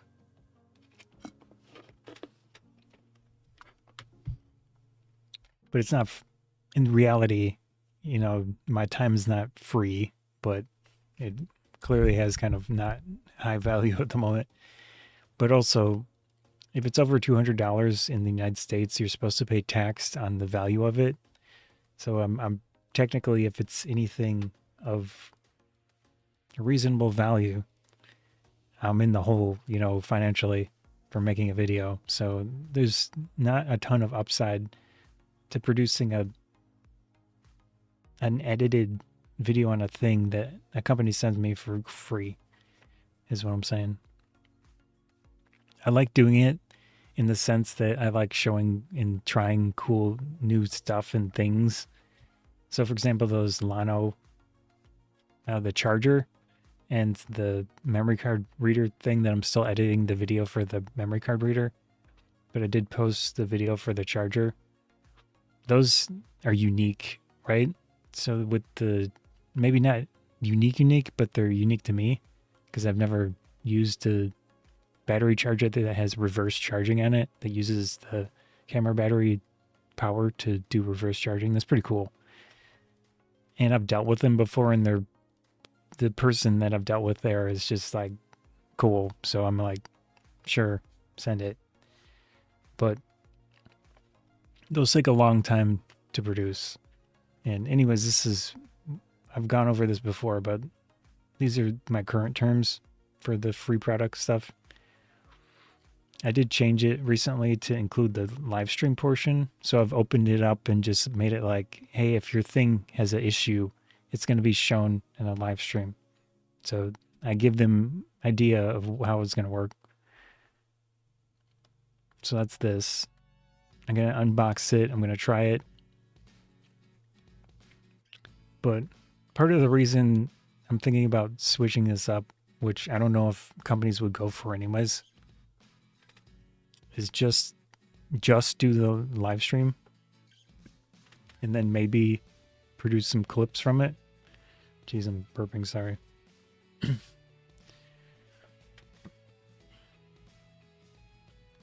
Because it's frankly not time-wise, it's not viable to keep doing this with how much. So I'm just trying to think of ways to still try out interest and show it in whatever that's not like super 5 days of effort type of thing. So again, live streams would kind of be the direction I'm thinking of going, and I'll maybe do a stream on going over that and thinking of ways that I can balance, you know, with the company. Obviously the company has their own goals and stuff, and then from my perspective, the viewer, and making sure that I have as much bias as possible, you know, limiting the bias type of thing. But obviously being sent a product without paying for it, there is some inherent bias to it. But if I'd explain that, obviously it's a legal requirement in the United States to explain that, and that's what I do. And I'm personally fine with it. You know, my morality scale of taking or like never taking a free product, but you know, I'm kind of in the middle, I think. So live streams, and then I just go over different things that I tend to make. But this is so time consuming. I like the results, but I mean, people, all of you, if anyone's still here, if you watch the stuff, you know, there's only so many of you that actually watch my stuff a lot of the time. And it does kind of scale a little bit over time, but based on my current viewership, it's not enough type of thing. So, you know, versus how much time I spend. Anyways, so I go over issues that I would potentially find in a product. I've loosened this and made it even more restrictive towards the companies than I had in the past, because I include the live stream thing, which, you know, if the thing doesn't work on a live stream, that's just what it is. And I think from my perspective is good. But the company's perspective, they'd be like, probably. So anyways, these are the terms if you want to look at them. I'm probably going to change this relatively soon. Maybe I'll just change the link and then leave this one on there for, you know, historical purposes or whatever. And then just make the new one, which is more live unboxing focused. And then, for example, I mean, I should do this in another future stream because this thing has gone on a long time. But yeah, like the Lano stuff that I unboxed on stream, you know, that type of thing where I try it and do something with it. So if a company were to, for example, send me a camera flash in the future, I would unbox it. I would go and actually try it and set up like a little scene or something and then take photos and talk about it and stuff. So that would be kind of the goal in the future. And then it would probably, once I've tried it, I'd probably try to do a summary at the end so that I could clip the summary portion into a separate video and then put it on Amazon and different places, type of thing. Or just make it easier to make a quick edit while I'm doing it live. But that's more of a me thing, where I would come up with like a list of things to always mention and cover and show towards the end, just to make production stuff easier and faster, to do clips and something else from the live stream. Anyways, that's there if you want to look at it. Okay, let's see if there's anything new in lenses. 28-70, I think I already saw that one, so probably not. This is basically a new kit lens from Sony. I don't understand why they would start it at 28 versus 24, but maybe it's cheaper and maybe it's better in some way to not have that 2 extra millimeters on the wide end. This thing is manual focus macro lens, tilt shift macro lens. That's kind of cool. And then I have a bunch of different mounts. 7 Artisans, 10 millimeter, 2.8, APS-C. Yeah, I think I've seen these last time I did a news stream. Filtrox, yeah. Thighpoc, Eureka, APS-C,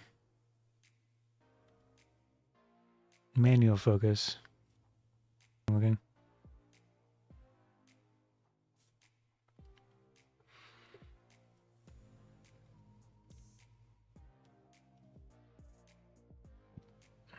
Yeah, I'd say this is one of the coolest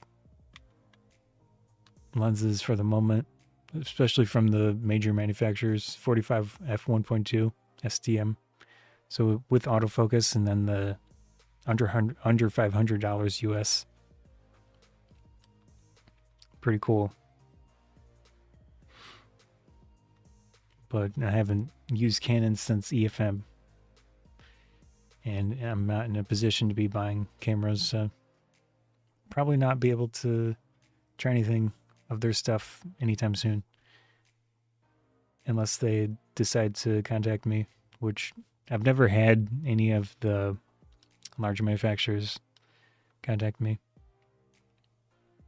I have sent emails to, I might have sent them to 1 or 2 of the big ones, but I remember sending it to Sigma and they didn't respond. Let's see. Yeah, this is a really cool lens though. Obviously it's not going to be amazing optically, but it's nice to have the option for f1.2 if you want it. I think this would be a fun one to try at a convention with a decent camera. Be pretty nice. And 45 is a little bit wider, of course, than the standard 50, which I think is better. I'm not super fond of 50 millimeter focal length on full frame. I use a 40 f2 with the Z5, and I feel like that's a pretty nice combo for conventions. This one would be a little tighter, but still with that large aperture, like I said, that would be fun to try at some point. Anyways, I don't think there's anything else that I could look at here. Maybe film cameras, but I kind of doubt there's anything new there. Yeah. Oh, we could look at cinema stuff real quick. Pro video. Might be something new here. Compact ones.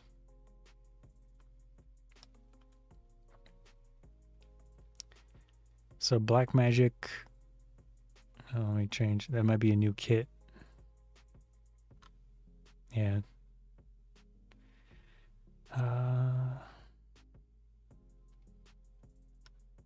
Base model. Yeah, the ZR. I was mentioning in the live stream, I don't think it has a gasket for a DC coupler. Let me see. Oh, there's no picture of the bottom. Maybe I had seen it in a video or something. So I can't confirm if it does or doesn't. But that would be odd if it doesn't. Yeah, this is odd as well. Micro HDMI and a cinema camera. But it has a big screen. I would definitely use that camera. I'm not saying that it's bad. It's nice, but odd ergonomics for what it is. I mentioned this before, but I think this was basically supposed to be a vlogging camera, and then they bought Red, and they're like, yeah, let's turn this into a cinema camera. Because the ergonomics don't make sense for what they're marketing it as. It's basically like a ZF, but modified. Oh no, it has the Z6 III sensor, so a combo of those two cameras, actually.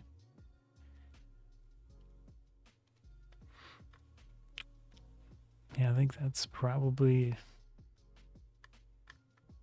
it. Let's see. The bigger cinema stuff is totally outside of my wheelhouse. I don't really know much about these things. Z-Cam. Almost $4,000 for a box camera. Micro Four Thirds.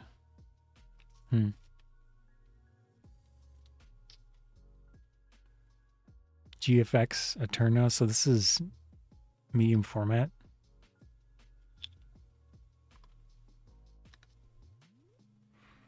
$17,000 almost. Pretty cool. Yeah, this is what I would call cinema camera. It's got so many mounting points. It's basically like just a box with stuff. Looks cool though.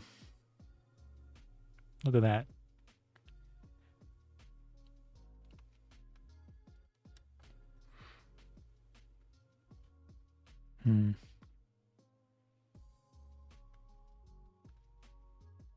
Red V-Raptor XE.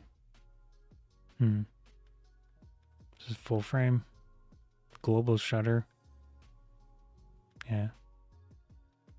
I would assume this is not global shutter. Doesn't say. Large format sensor, variable ND.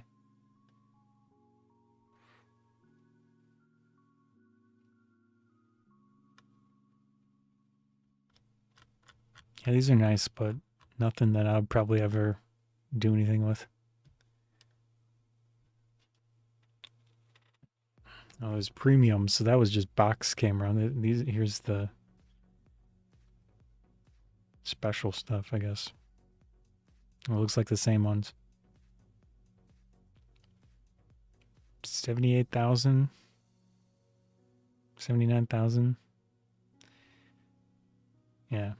Anyways, it was a fun random stream. I learned that the A7S is not the camera that I want to use as my face camera, considering the autofocus isn't consistent enough. This is the A6000. Very nice older camera. Actually, before I end stream, let me look at the pricing of it. Obviously, the screen setup on the A6000 is not ideal for being a webcam, but you could likely hook it up like I did with the A7S with the USB port and the HDMI. Maybe I should try it before I end stream here, just in case, to see if it works.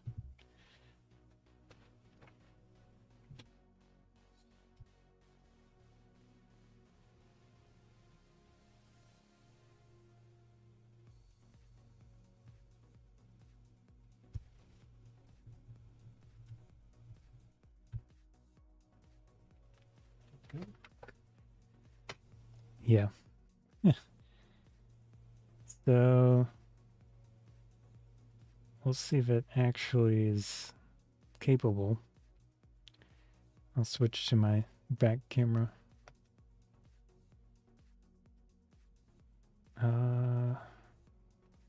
Into studio mode.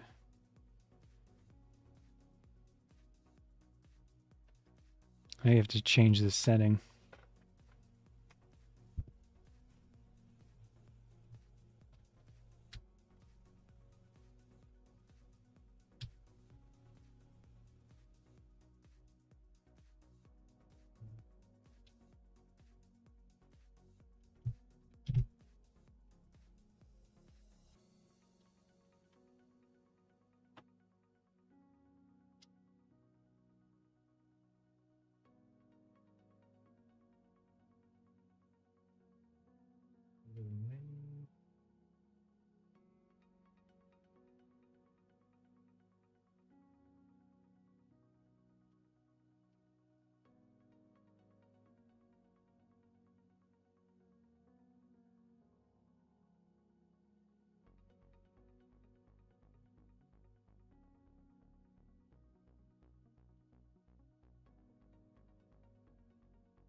Well, I think I need to have the software running, maybe, because it's not working like the A7S did,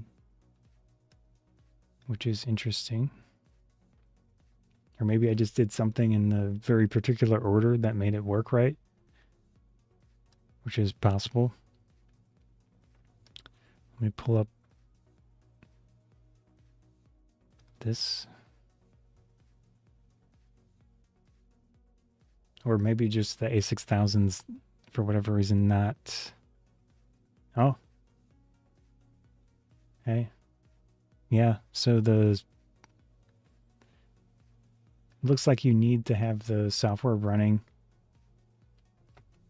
So here is the view. I turned it on and it's got the USB connected. It's got the tethering software running. So if you are trying to use the tethering software plus do HDMI output on the A6000, the A7S, who knows about the other Sonys, you need to have the tethering software running to make it work. So I could switch to here and then change the size of the screen. Let's put this over here. Whoops.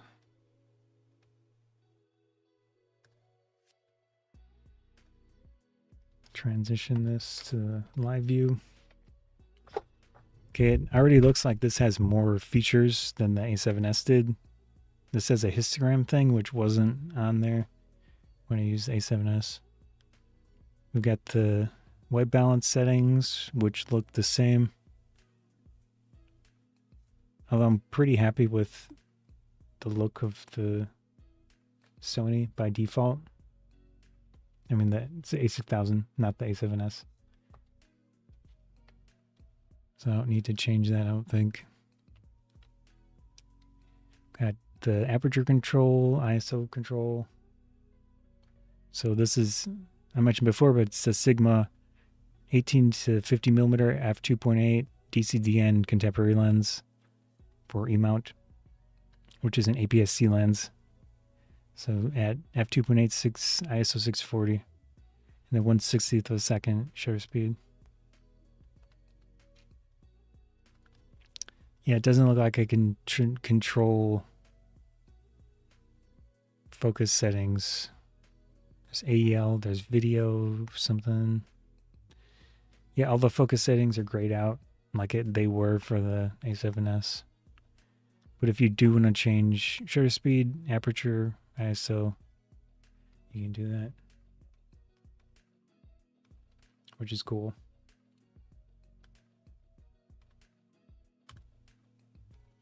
Kind of slow, but better than trying to go back there and mess with the settings.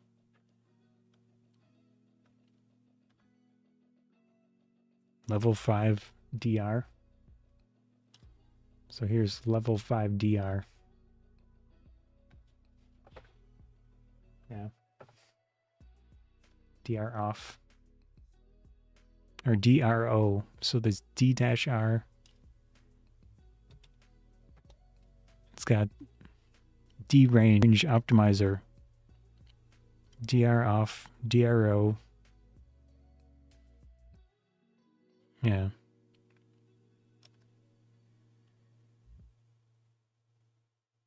And there's auto mode.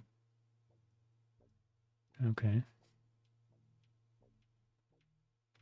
Yeah, I don't know if I'd ever want to actually use this, because I would assume it slows things down. I prefer like fast. That looks decently fast. But I can't tell offhand if it changes the... So I'll turn it off and see if it changes the sync between, you know, mouth movements and the HDMI capture. Test 1, 2, 3. This is with DRO level 5. Test 1, 2, 3. Testing 1, 2, 3. This is with our off. Test 1, 2, 3. Testing 1, 2, 3. I can look at that later and see if it makes a difference. Then it looks like we've got aspect ratio. I don't know if I want to mess with that right now. Toy camera. Toy norm. Warm. Pop. Ooh. Okay. That's nice. Retro.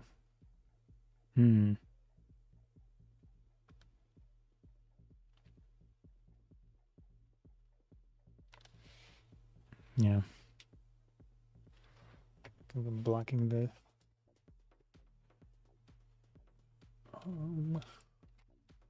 probably too short. Yeah. Part red. Also, that's grayscale, but the different color. So this is green. This is the red stuff. This is the green stuff. Then the blue. Oh, it's selective color. I'm not sure.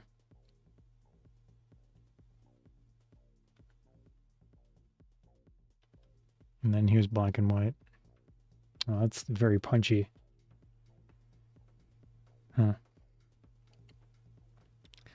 Yeah, let's not use those. Pretty cool. There's just not a ton of options for these two cameras in here. I would assume their newer stuff would potentially let you change focus settings in here, which honestly would be great, but sadly, these two cameras, not possible, it looks like. Unless there's something that I'm missing, but I can check real quick, go into the settings.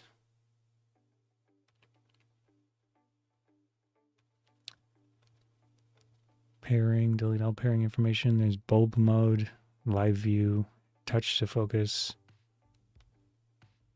Yeah, I would assume live view's not going to work, but I can try it real quick.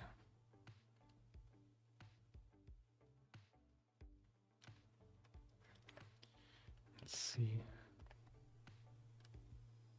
Whoops. I'm going to be blocking with my massive face cam.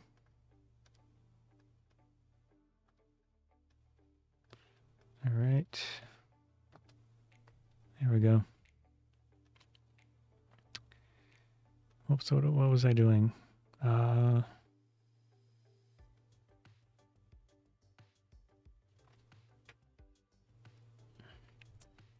right. Oh, it doesn't even have an option for live view.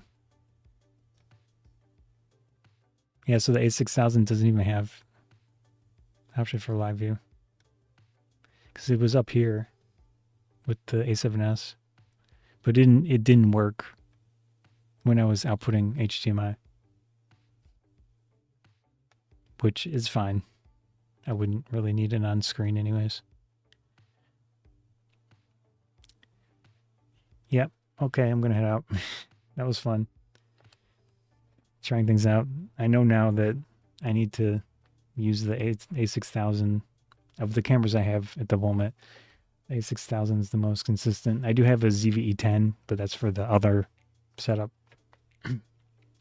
Yeah, but going to head out. I'm actually in the wrong. Oh no, I'm in the right scene collection.